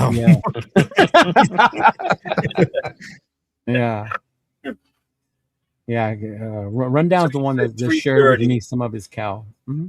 317, 317 mil. Yeah. So it was 330 for Kirk Cousins before our deal with him now. Arnie with a question. Who is the Raiders' breakout player of the season? Who will be the biggest letdown? Ooh. The letdown's going to be the fans. So, you know what, though, Cheeto? That's where I can agree with you, because there's so many fans out there that no matter what this team does, they're always so fucking negative about everything. Yeah. And at the end of the day, like, when you talk about the experience of going to the game and doing a lot of that, us as fans have a lot to do with that. And sometimes we have such a shitty fucking attitude and just a shitty way of thinking, bro, because we think that as fans, we can, we did that in high school. Oh, I saw that on Madden. This guy should be able to. Why can't he fucking block that guy? This guy is 6'4", runs a 4.3 40. All we got to do is throw it deep to him. Yeah. Why don't you just throw it deep to him? Oh, why can't he catch it, bro? Right. What's up, Keith? What's going on, man? His catch rating on Madden's a 79, bro. He's got to catch it. That's why I go and I say, man, if it was that easy, every motherfucker would be doing it. But it's not. They're going to take Mendoza to the cat house. The buddy rant. The only reason I say the fans is not to be a dick or anything, but it's because I can already see it. Like, if he gets in there and he's struggling, we're not winning, instantly it's going to be Jamarcus Russell vibes. Jamarcus Russell's vibes, right? Mm-hmm. See, we shouldn't have picked him, right? We should have traded. See, we should have took. And say someone like, I don't know, Bane with his short arms is having like an insane season, right? And you're like, damn, see, we should have took him, and imagine him alongside of Max. And I think that's the part that's going to be like, if you're down for Fernando right now and what this team is doing, then you need to be patient and stay down this upcoming season if we don't win more than 7 games, right? Don't start bashing them. Kubiak ain't shit. He's another McDaniels. Yeah, but people were calling Peyton Manning a bust after his rookie year. Right, exactly. Right, yeah. But here's the pushback on that, Leo, because now, and I agree with you 100%. I've been saying it too for weeks now, that everybody that's a fan just needs to calm down, and everybody on this organization gets a pass this year, as far as I'm concerned. There's still expectations. Well, yeah, but my expectations aren't like, we're going to the playoffs. But now that Kirk Cousins is here and he's slated as the number 1 starter as of right now, people are already getting that feeling like, hey, we could possibly make the playoffs. Okay, slow down. Right. Trust me, if it happens, I'll be ecstatic and I will love every minute of it. But if it doesn't happen, I'm not going to be jumping ship and screaming and crying and ready to jump out of the building because we only won 4 games this year. It's a whole new system. These guys, some of these guys have never played in this. These First-year coach. That are new to everybody. You got new members of this team coming in. This is a learning curve. There's a lot of influx of new players in this roster this year. that haven't played together, that don't know the coaches. The coaching staff is completely different for the most part. You've got a couple holdovers, so, but now that Kirk Cousins is here, everybody's like, oh, blah, blah, blah. We could do this, we could do that. And then when it doesn't happen, they're going to crash out. Yeah. Or if it does happen, then everybody's going to be happy. But stop setting those expectations so high, like, oh, we're a playoff team. We're going to win 10 games. Oh, my God. Yeah. And if we don't, then what? Yeah, if your expectations are playoffs, you're probably going to be disappointed this year. Yeah. You want to finish this season and go, man, this team's improved. Right. Another off season, another draft. Yeah. Man, we might actually make a push for the playoffs next year. That's how you want this season to end. I'm not even putting a number on it of how many wins. I'm not either. I just want to see it with my eyes of what this team's going to be by the. I want to be happy with what we saw by the end of the season. Yep. And that's what I've been saying. I don't care what the win-loss total is. I want to see the team come together. Right. I want to see the players mature. These second-year guys, these third-year guys. I want to see how well they mature from their previous years on this team. Anything is going to be better as far as the way they perform on the field than what they did last year, because the coaching is going to be so different. Yeah. Some of these guys are going to be in for a culture shock, especially the rookies, last year's rookies, going from that coaching staff to this coaching staff. My God, you talk about night and day. So even last year, bro, like the expectations, I didn't think Super Bowl playoff and all that. I just wanted to see them. I hate to say this word now, like compete. That's what I wanted to see. And as many games as I went to last year, the only one where I can say I actually saw that on the field was the Houston one, Will. That was a great game. It was the Houston one. Like, this is what I've been wanting to see all damn year, bro. Like, forget week 1 against the Patriots, even though I love that, right? But this is what I wanted to see all year long, was this against a team like Houston. I honestly think that game, outside of the beating the Chiefs, because everybody loves it when we beat the Chiefs, I think that was our best game of the season.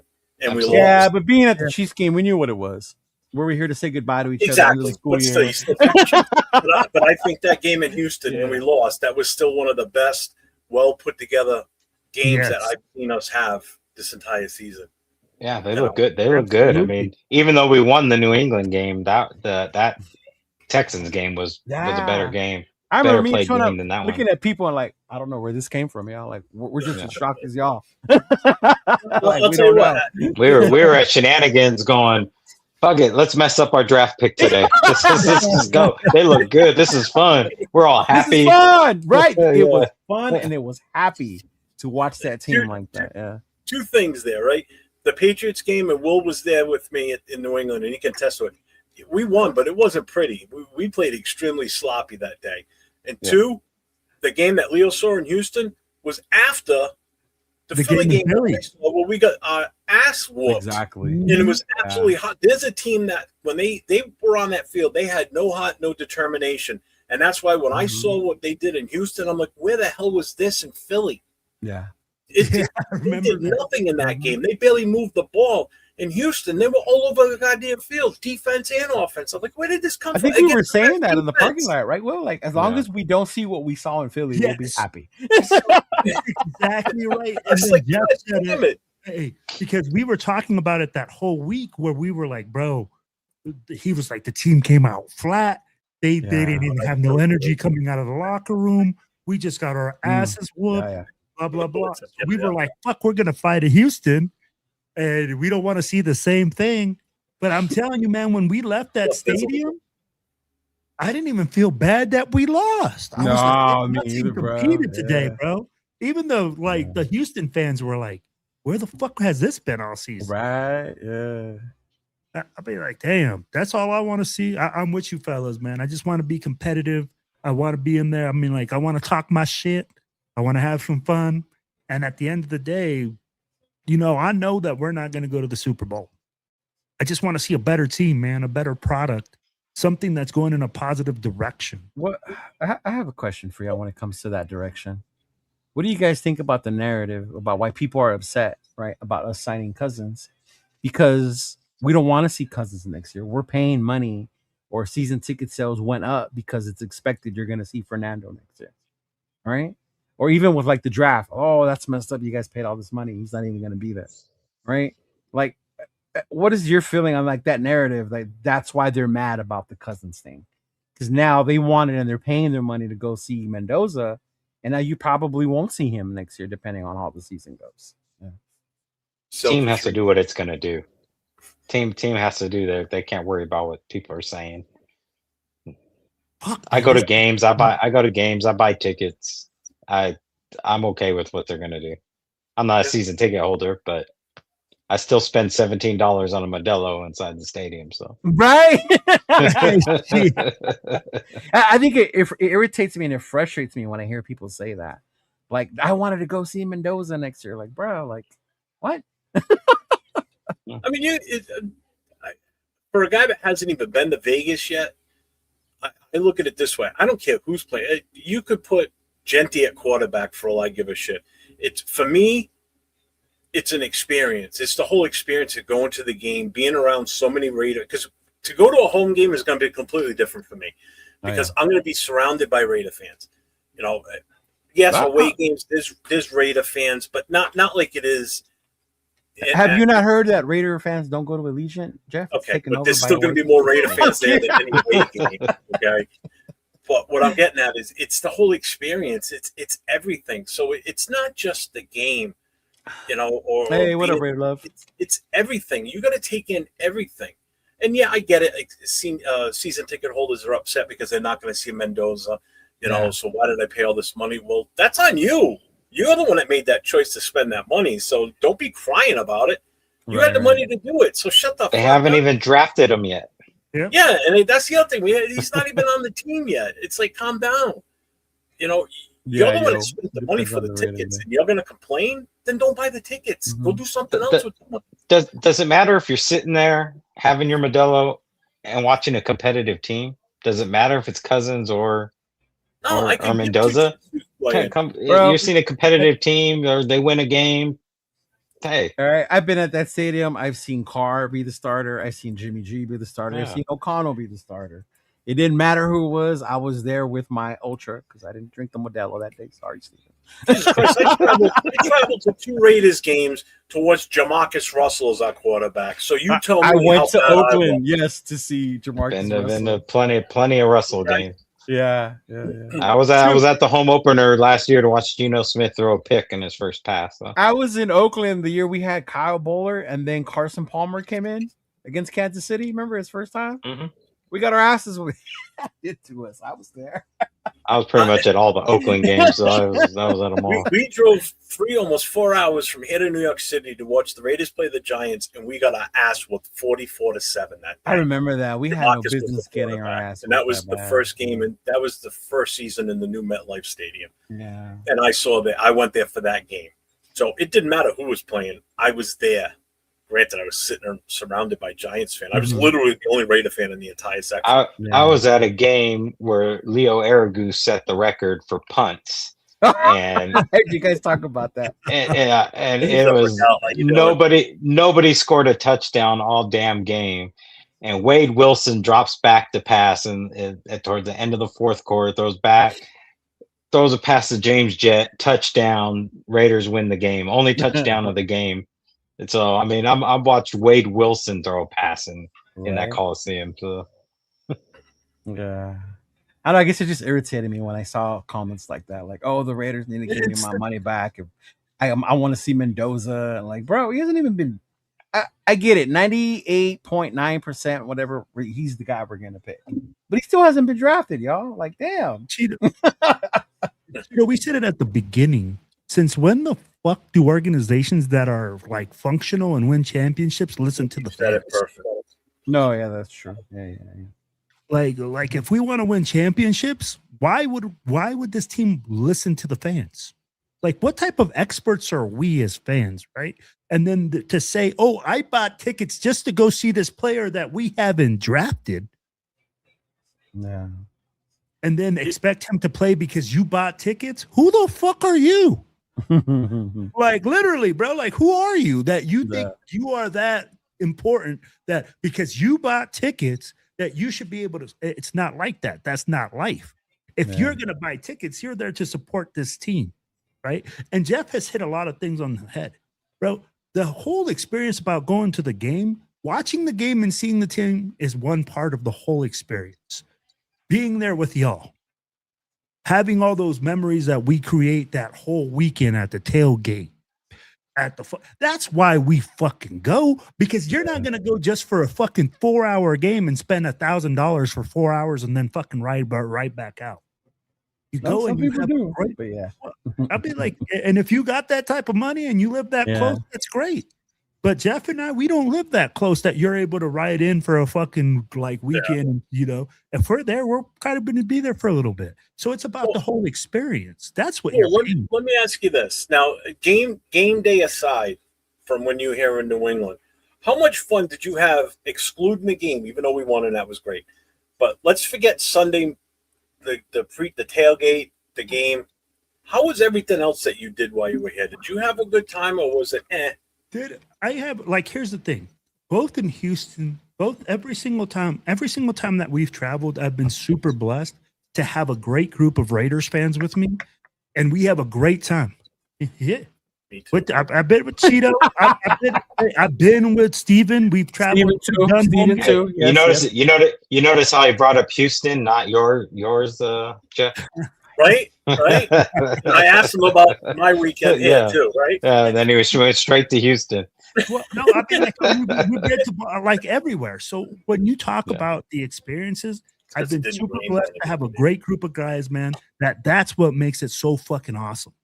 I saw you meeting you for the first time, having a fucking cigar, sitting at the cigar lounge, just fucking yelling Raiders till fucking 12:30 at night, pissing off all the people in Boston. I'm like, it was a great time because we're in a group and we're all having fun. I go with Cheeto and I meet Cheeto for the first time, you know. I'm like, after the world famous Cheeto Linus ditched me in Las Vegas because he was too famous for me, you know. I finally got to break bread with him and sit down at his table. You know? He will big time you sometime. Yeah. No, I won't. You guys are full of crap. I go to my spot. I can't blow it up, so I'm not allowed to say it. And then from there, I go to the J lot, and then we walk in. Simple route. Hey, this is Cheeto.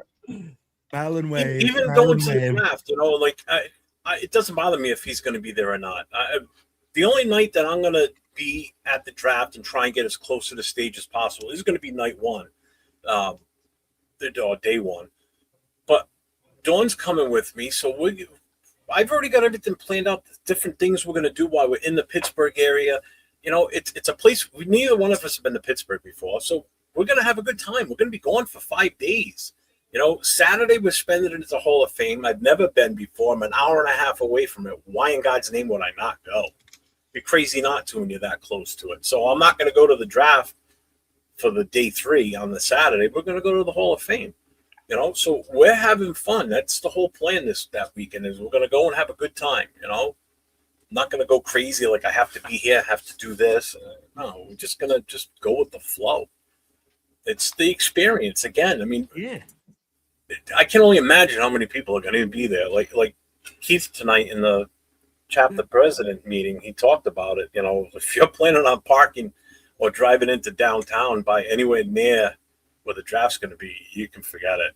The street's going to be closed. Oh, it's like that. It was like that with Detroit. There's so many people that go. Yeah. So, yeah. Well, the problem with Pittsburgh is the river snakes right through the middle of Pittsburgh. So there's bridges everywhere. So for the traffic issues, they're shutting some of those bridges down, he said. So because he did a little recon already, just driving through the area, trying to figure out like where everything's going to be. So if you look at an aerial map of the stadium, so the draft stuff's going to be on both sides. So on the east side of the stadium is where the stage is going to be. On the other side is going to be like the whole NFL experience thing. That's how it looks like it's going to be set up. You know, so but yeah, there's bridges all over the place. Parking's not the best in the world. You know, so I think when you talk about experience, it just depends on what you do, what you want to do, right? Mm-hmm. What I've noticed with Will has an agenda of stuff outside of football that he likes to do in these areas, you know, and that's cool. That's his thing. It depends why you're going. When I went to Houston, the game was the primary focus, but it was also to meet the people from Texas. if you will, right? That's what Like I wanna- meeting Mayo in person, meeting Space City, Yeah, meeting Space it's City real. in Texas, bro. Like, you know, that to me was my goal, was getting to know them. So me and Tron, I did nothing but Raider events. You know, we didn't go anywhere else. But I think it just depends on what your expectation of what you think you're gonna go to. You know, even I'm sure with whenever I get to go to the game with Jeff, it's gonna be different. You know, when I go with Steven, I already know it's Bay Area vibes. Bay Area vibes from the minute we link up and meet up. It's just Bay Area vibes with him and his crew. You better know? make sure you have a leash on this dude. Like shout out to Carmen, bro. Like Carmen, she knows I like to dance. Yeah. Carmen gets me started. So it's just different. It's just different Carmen's vibes. wild. Yeah. She's so much fun, man. Oh, so much fun, bro. Last year in Vegas for the home opener, that was the first time going to a game with her. Man, the whole crew we took up there for home opener, man, we had a blast. It was great. Mm-hmm. That's how it is at our watch parties. It's just, what's up, Elon? we have a really good group, man. Elon, all those guys, man. We have a great. Speaking of Elon, we have a really good, fun group, man. Yeah, he's got. I got to get him to Vegas this year too. Mm-hmm. But you know what, man? What you guys keep saying though, what I keep hearing is it's like the people that you're with make the biggest difference when you go to a game. Mm-hmm. It's the environment that you create for yourselves. And again, winning is cool. Like we went into New England and we won, and I had a great time. I went to Houston and we lost. I still had a fucking great time. I went to fucking Denver and we lost. And that's right. Like 2 years ago, home opener, when I first met you, Will, and hanging out with you, Marlene and Bova, man, everybody, the whole crew. We were together the whole trip. Right. I mean, that made it. That's after that trip, I said, I'm never missing a home opener again. And then Will never came again after that. But still, we had a good. We had a blast. We had a blast. Somebody was missed at last year's home opener. I was at the season opener. My bad. But you know what? I'll be back in action this year. But you know that year, that was so much fun. And Steven, Steven had so much fun, y'all, that he was still feeling good when he got back on that plane to fly back home. Yep, I sure was. And that's like. And it's not that we went overboard or anything like that. It was just we were having so much fun, man. And the environment. I'd be like, and then trying to find his VP because he got lost. I mean, bro, it's just an experience and it's family, right? Because you look at each other and you just laugh about shit. They're like fucking pendejadas, you know what we say in Spanish. And they're like, man, you just go down and do some stupid shit together and you build that brotherhood. Yeah, there's certain games that my girl has like locked herself into nowadays. Obviously, LA is number one, but number two for her now, she doesn't ever want to miss because she got to attend this year is the home opener. Yeah. The home opener used to be like me and Chona thing, but after this year, no. No, she was still there, but my girl wants to go. She said the home opener was so different because we were just, we were still all, I don't know, in that delusion that we were going to do something or whatever, right? So we all show up. More Raider fans show up than other time throughout the year. Yeah. Mm-hmm. Coach says, Jeff, did you have a great time getting blown on? I did. I had a blast. I met Raider fans and chapter members of the Black Hole Philly. Some of the guys that were up here for the New England trip. You met Myra, right? Myra was there. Yeah. Myra was there. I got to meet her for the first time. Marty from TNBC Vegas. He came out with his crew. Marty's another one. Cool as fuck, bro. Yeah. Cool dude, Marty. He was awesome. Shout out to TNBC. Got to meet Will, the president for the Philly chapter, and his VP, Bridge. Bridge is coming to the draft, so we'll get to hang with him this weekend, that weekend. So I had a fun time. And I'll tell you what, first time tailgating in a goddamn snowstorm, blizzard, because that was insane that morning. I've done rain, I've done excessive heat, and now I've done snow. So good time, Myra. And it's like we want to win, of course. We hate seeing our team lose, but it's about this. Right. It's about the brotherhood. I said I still haven't left the game after hanging out with you guys and went, oh man, that weekend sucked. Oh, the weekend was great. Right. The game sucked, but the weekend was great because I got to be with my people. And that makes a huge difference, man. Yeah. Well, if everything goes right this year, the Raiders are coming to New York to play the Jets. So Leo's supposed to be coming out here for that. So I'll get to meet him for if that's the one game that I can only pick one or whatever, that's the game I'm gonna have to go. Yeah, me too. Because I've always wanted to go to New York. Always wanted to go to New York. Yeah. The only way I don't go to New York is if we play a game in Paris or Mexico City this year. Oh, you're gonna go there? If that game goes international, I'm going international, bro. I can't miss a shot to go to Paris and watch the fucking Raiders. It's gonna be hard for me to turn down Mexico City if it lands on a good Mexico day. City too. Woo. Even though I'm sure the Bay Area people would like Mexico that. City with the big sombrero, bro. You would match right in with the sombrero. Yes, because everyone in You're the Mexico whitest City dude walks there. around with You a shoot me. sombrero. I don't know. I'm not Mexican. I always see all these Mexican guys with the big cowboy hat. Yeah. That's all we do in Mexico City is wear sombreros. Well, yes. I don't know. You tell me. If it's early enough in the season, I'll still have my Portuguese tan from the summer, so I'll be good. I won't be like milky white walking around down there. I won't stick out like a sore thumb. Well, I still will because of how big I am, but Yeah, I was gonna say you're gonna stick out, Jeff. yeah. That would be the Saints. You gotta see my you ain't seeing my dancing moves. My dancing moves. If you hang out, when I got drunk, and I don't drink anymore, so those dancing moves are gone. Carmen has a way of getting it out of you, Jeff. So if you're with us, it's happening. I gotta happen. I will record that. Yeah. Damn. Why you gotta be like that, Coach? How am I being a Johnny thought Will was Mexican. Nope. He said he said he'll see you in Paris for sure. If that's an opportunity. Yeah, That's another one I'm gonna get to see for the draft. I get to see Keith again. He was here for New England. It's funny with the international games because the nation's torn. A lot of them don't want to go to Paris because they want to go to New Orleans. New Orleans is a party for Raider Nation. New Orleans is New Orleans too. That's what I'm saying. I've already been there. And then the other half of the Raider Nation is the second game, which is a 49er game. If we play in Mexico City, we're not going to Santa Clara. Yeah. We're not coming home, if you will, right? So it's like, yeah. Santa Clara sucks anyway.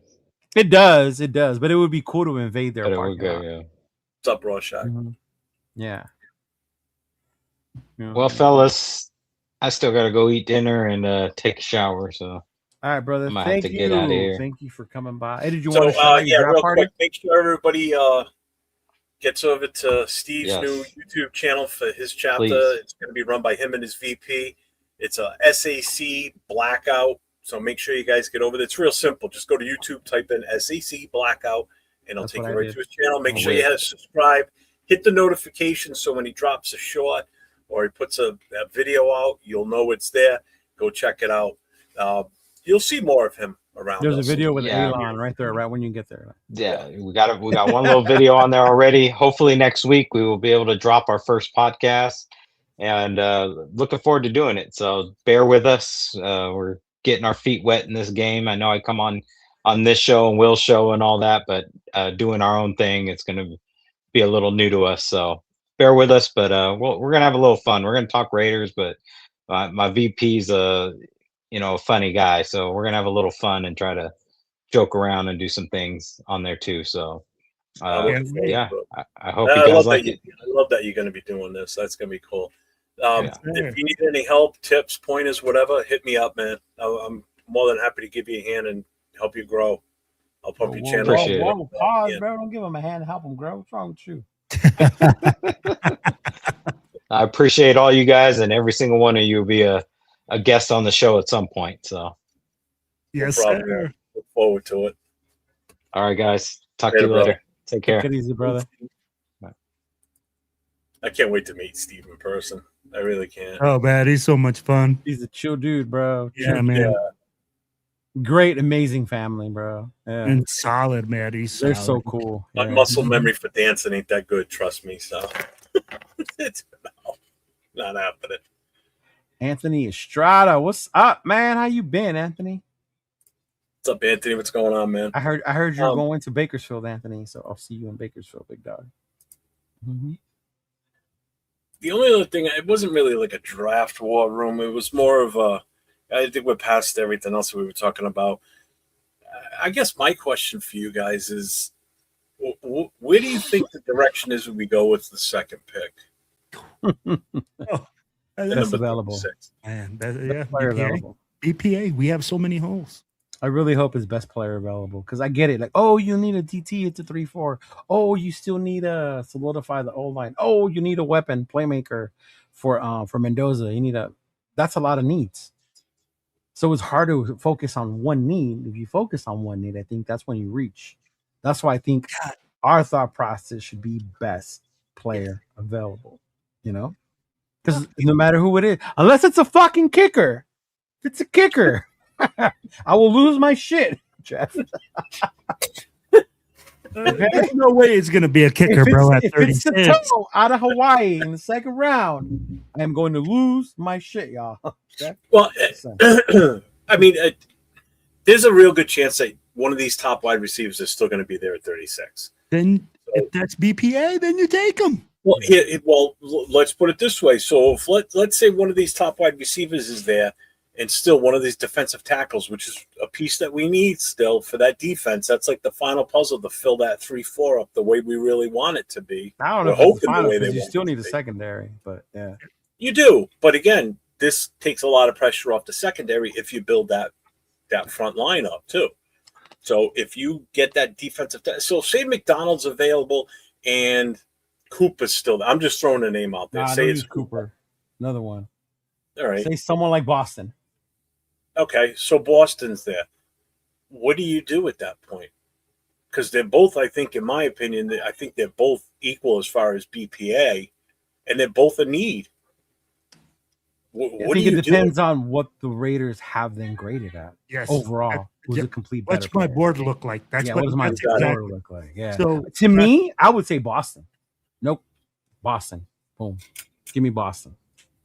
If that's what Cheeto's big board looks like, I mean, like again, I don't know all these college players very well. I'm not going to say that I've done all my homework to like even form up a board to that extent.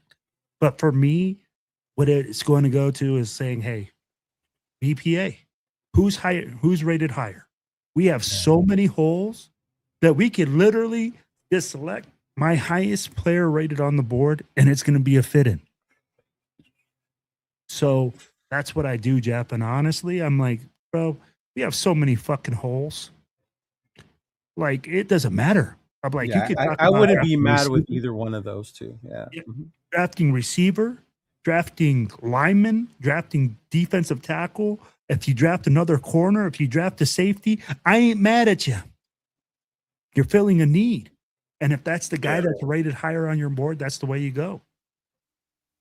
Fair enough.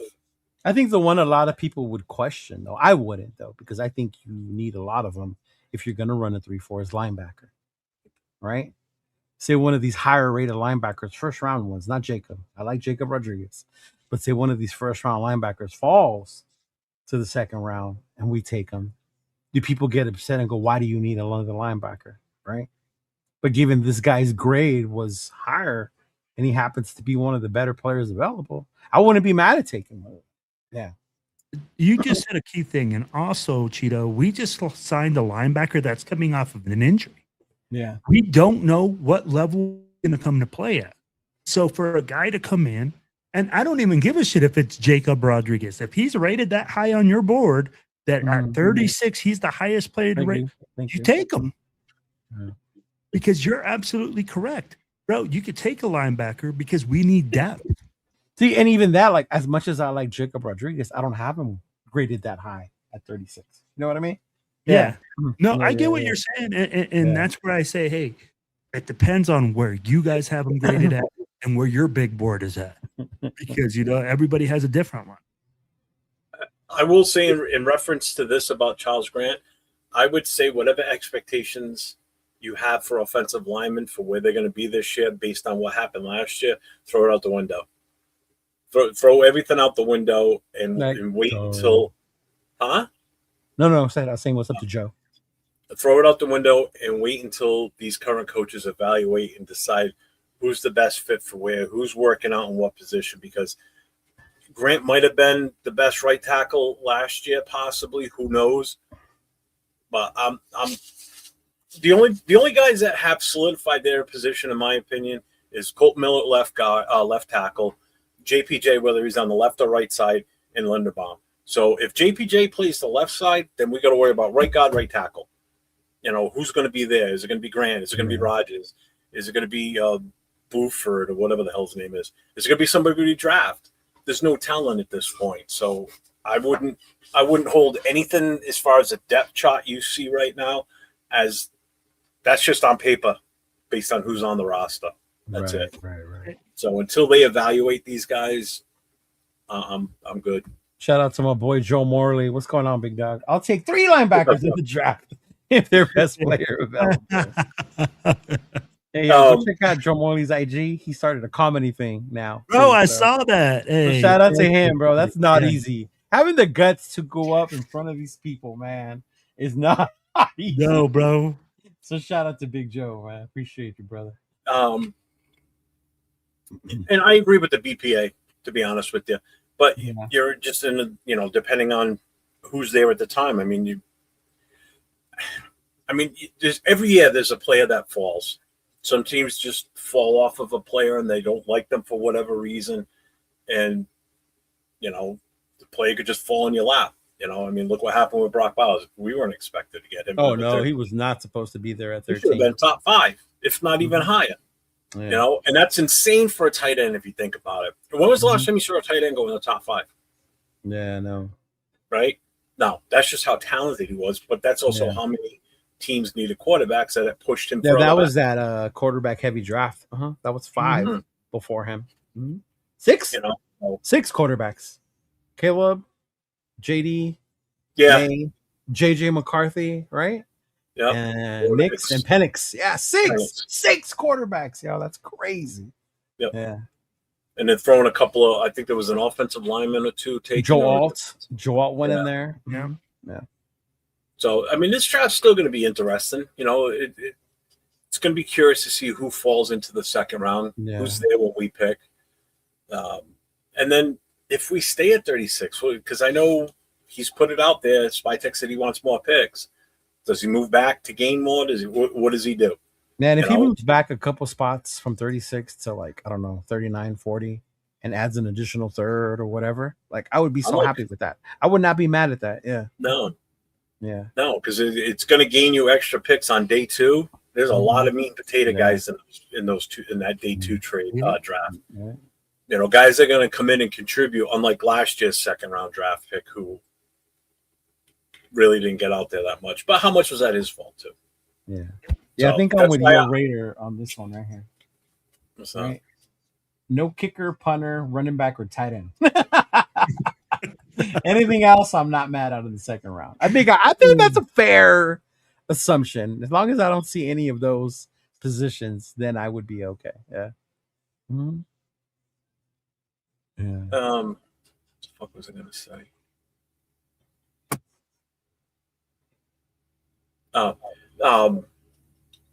And that's the Pro Football Network or the PFN. I don't know if you've been on it lately for the mock drafts. They actually grade your picks now. That's what Ja Raider was saying. Oh, the PFF? Yeah. So when you actually draft a player at the end, it'll break it down. It'll break down your trades that you make too. It'll give you grades on the trades and what you actually get. You know how they figure out the value for the trades? It's a 1,000 point or what. It breaks that down too. If you're ahead of the game on the trade and shit. It's actually pretty cool the way they break it down now. So, actually, I just got a picture of Mendoza in Vegas having dinner. Oh. I did. They sent it to me. Bro, that's what happens when you're the world famous Cheeto liners. You got insiders like that. Everywhere. Joe says we need a kicker because Oz is gay.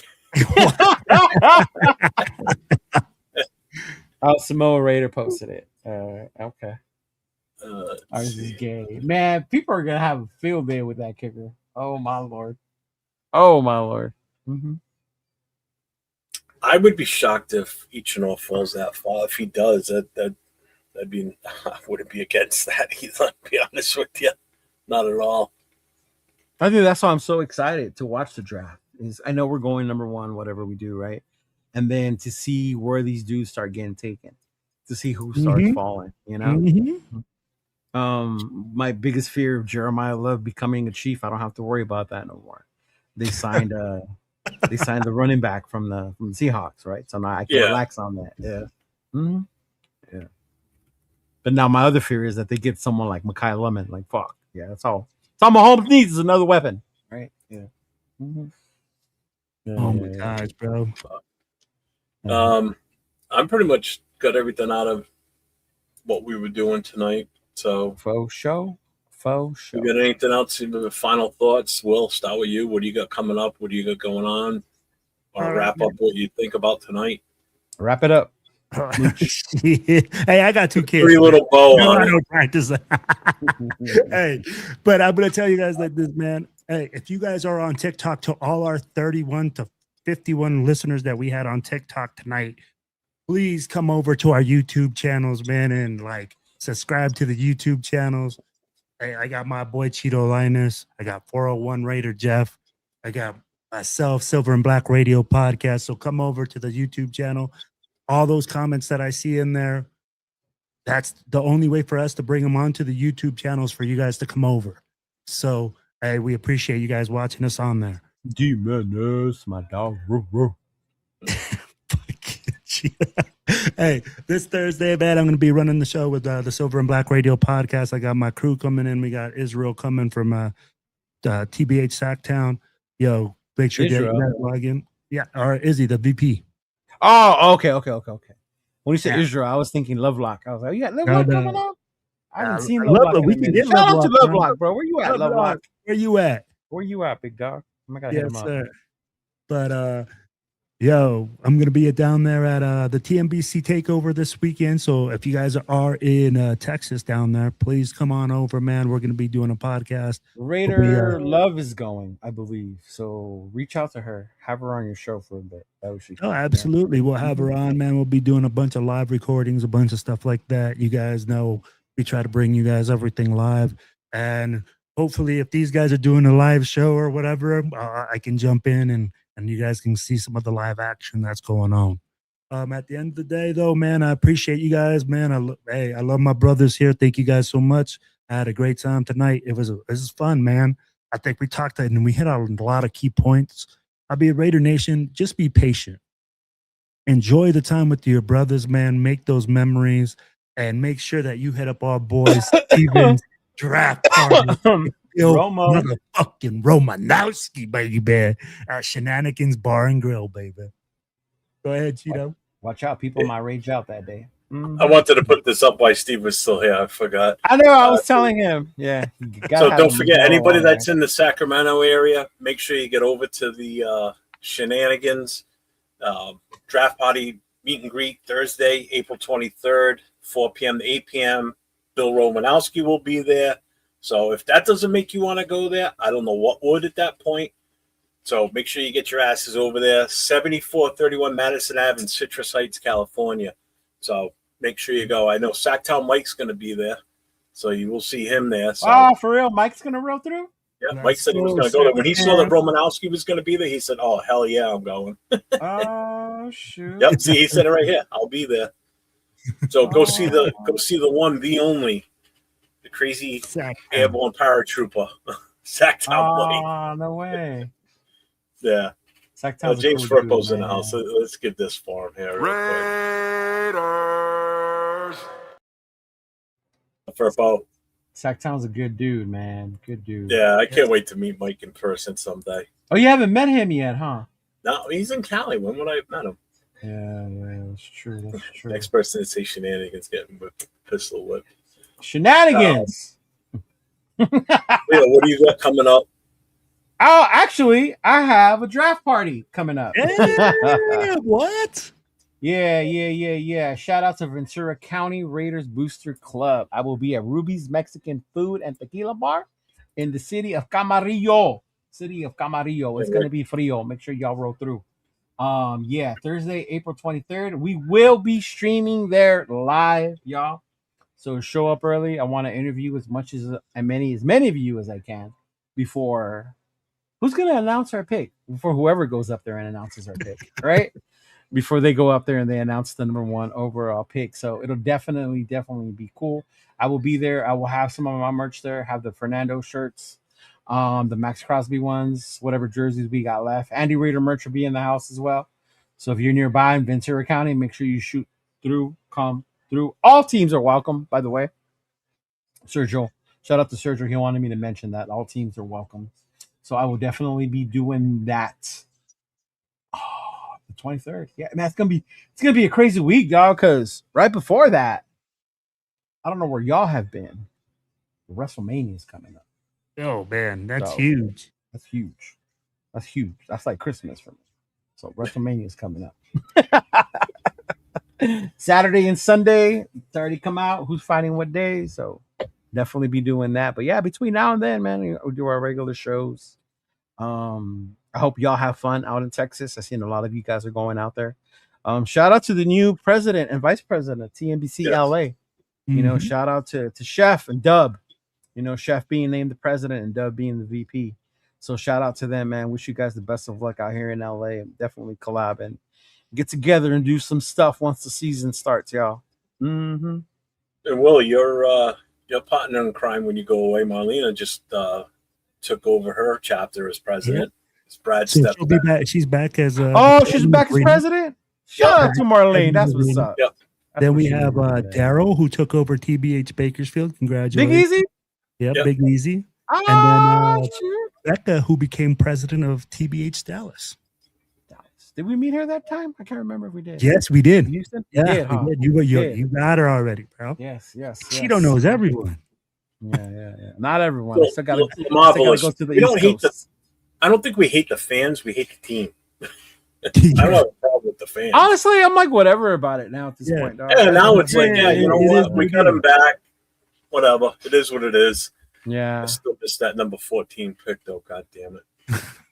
Yeah, team. That's a relationship that was short lived. Yeah, the teams that I hate are Denver, Kansas City, and Buffalo. Yeah, those are the teams that I hate. Yeah. What's up, Rundown? Rundown, my boy, the Raider Rundown in the house. Yes. So yeah, make sure you guys, if you're in the area, check out Leo's event. Get your ass over there and say hi to him. Shake his hand, pat him on the back, take a picture with him. If you take a picture with him, send it to me, and we'll use it on the show someday. Guarantee we'll use it on the show. I am sure you. I can't wait till we get a group picture of all of us together. Oh man! Oh my gosh! Hey, you're gonna get to meet my other crew in Pittsburgh, so they're definitely a rowdy bunch. You're gonna. Well, Anthony's coming out too, Predator, so he's gonna be there. Yeah. No, but you're gonna meet the syndicate. You're gonna meet Chris. You're gonna meet 805. You're gonna Chris meet 805 Severe. Yeah, I'm excited. I sent them. I sent all three of them an Instagram message the other night with my phone number. I said, "Hey, here's my cell phone. You know, so that way there it's easier for us to communicate once we're in Pittsburgh." And I said, you know, just hit me up and then we can just plan a meet up somewhere. So I know 805 will be in early on Wednesday. We should probably be real close to Pittsburgh by the time his plane lands. Now, but I know we've already talked. We're probably going to go to that Mike's Bear Bar, which is right across the street from the stadium. They're doing like a big pre-game, pre-draft event party. Did I read your message right, bro? You said party right now? They expect 1,000 people in Vegas? Oh, that's for the one in Vegas. Is that 1,000 at the one downstairs or 1,000 upstairs? I don't know. I don't know. But he did say to make sure you get there early. Get there so when the doors open, you get in because you're going to have a hard time getting in after that. Wow. Because the draft party. Cheeto Linus. Are you kidding me, bro? He just the draft party that they're talking about, the Raiders organization, they're holding their draft party. Yeah, I know. That's the one I went to last year. Yeah. And then the Black Hole one's going to be on the second floor. And anybody that does go to it, I guess at some point the Raider players or whoever's there, they end up coming upstairs. Yeah. So I guess yep. Your boy's going to be there, Leo. What boy? That was brought up tonight in the meeting. What boy? Who's your favorite player? My favorite player, Tim Brown. Booker. He's going to be there. Yep. Oh, nice. Yeah. Yeah, I couldn't. I wanted to go to Vegas. I was going to go. But after Sergio invited me, a fan reaching out and invited me to come do the show, I had to. Leo's going to miss his man crush again. His bromance. Oh, man. I got some stuff going on this week. Leo and I will be back on tomorrow night on the Raider Connection with the two of us, along with Nate, LV Raider 10, and Jay from Just Raiders Baby. 10 o'clock Eastern, 7 o'clock Pacific. And then Thursday night, myself and Nate on Raiders Coast to Coast. Now, Thursday night, what him and I are going to be doing is we're going to be doing a big board. Anybody that's familiar with it, if you're not familiar with it, do a Google search for it. But we're going to do a big board for the top 36 picks. So we're going to go with our first pick to the number 36. And what we're doing basically is we're going to rank the players where we in the chat think they should be. All right. Not going to just go by who, Daniel Jeremiah or whatever. We're going to have our own takes on stuff and everything. So we're going to build the board live on air, adding the names as we go. Then Friday night, I'll be on with the No Huddle. All 32, all 4 fan bases for all 32 teams are more than welcome. That's the whole point of that show. Is it's open for NFL fans, not just Raider fans. And then Saturday night, Raider Nation Voices with myself and Jason Downs, where we just open up the phone lines and we talk Raider football all night long. And I do that on Friday nights too. I do take phone calls. So I don't know what we're doing tomorrow night yet. I'm thinking maybe a mock draft tomorrow night. Oh, man. Yay. We haven't done one yet. I mean, we're 2 weeks away from the draft. I mean, might as well. What do you think? What did you say earlier? Give it a hand and help them grow? Yeah. Oh, my God. Yeah. I love mock drafts, but hey, whatever. I'm down. Mm-hmm. He said we overpaid for Tyler Linder. Yeah, your nephew getting yelled at or something? A lot of yelling. Yeah, that's why I was like. Yeah, big luck. It'll be good. I spent a lot of time busting my ass putting that board together. God damn it! We were supposed to do this 2 weeks ago. What happened? Why didn't we end up doing it? 2 weeks ago was. No, but last week I came on and we were supposed to do it. Why didn't we do it? Wasn't Jay sick? No, but I went on their show and we were going to do it. It was going to be a backup. What we do is we broke down the Kirk Cousins thing. Is what it was. We broke down Cousins because Cousins signing thing came through. We broke down his contract because everybody was all over the fucking place. Yeah, we got into it about how fans were disappointed. That means Mendoza. Yeah, so we were supposed to do that. That was going to be, if we got through everything on time, we were going to do the big board, but it just. Yeah, because I had my list of top 20 players waiting. I'm like, what do I have in a list of players? Night? I'll see if I can because I got to work, but I'll let you know. Mm-hmm. Yeah, that's fine. I mean, we already scheduled to have you on with the big board, but then the Kirk Cousins thing broke. That's what it was. Kirk Cousins signed on Thursday last week. Yeah. That's what it was. Oh, we agreed with him. So, yeah, Cheeto loves the mock drafts. Love them. Well, I got nothing else. So, been a fun show tonight. Hopefully, everybody's over the whole playbook, not playbook, hired by the Raiders, not hired by the Raiders, and the ramifications if it does come out that is the case, that the Raiders are somewhat involved. Be prepared to lose some draft picks. Was that like you saw that on like a show or something? People were just saying about how Mendoza had the. I've seen it in the chats. I've seen shorts. I've seen the same thing. Yeah, I've seen things on IG. I've seen it everywhere where people think that he's got the playbook and blah blah blah. We definitely have the playbook. I'm gonna forward you some of the stuff. I just do a bad job of forwarding everything I see. Like I said, if everybody would just sit back and just take a deep breath and look at it again, and look at it with the fact that with everything that we've done so intelligently, why would we fuck the one biggest thing that we could possibly screw up? Why would we do that now? as an organization. Why would we put everything in jeopardy for what we just built? Right. That's what makes no sense, and that's I don't get it. No, I agree. You know how much the NFL has a team ever announced like, "Hey, we're taking this dude before the draft"? Yeah, Ricky Williams. I think it has come out before. Remember? Well, they did the trade. How many days before the draft did they do that trade? I don't know. Oh, I don't remember. All I know is he basically wrote the ticket, sent it in for him, and that was it. The Saints closed their doors and went home for the rest of the draft. Because they traded away their whole draft. They got rid of everything. Whole draft for Ricky Williams, bro. He literally wore a freaking wig. Because I know Peyton. Peyton wasn't, because it was either Peyton or Leaf. Caleb was the same way. It was either. Yeah, you didn't know. I'm almost positive a team in the past has come out and said it when they've had the note, because they were just Andrew Luck, maybe. Bro, we just said it. Ricky Williams says, bro. Like, no, I'm talking about a quarterback, bro. Like, blatantly said, like, we're taking this guy. I don't know.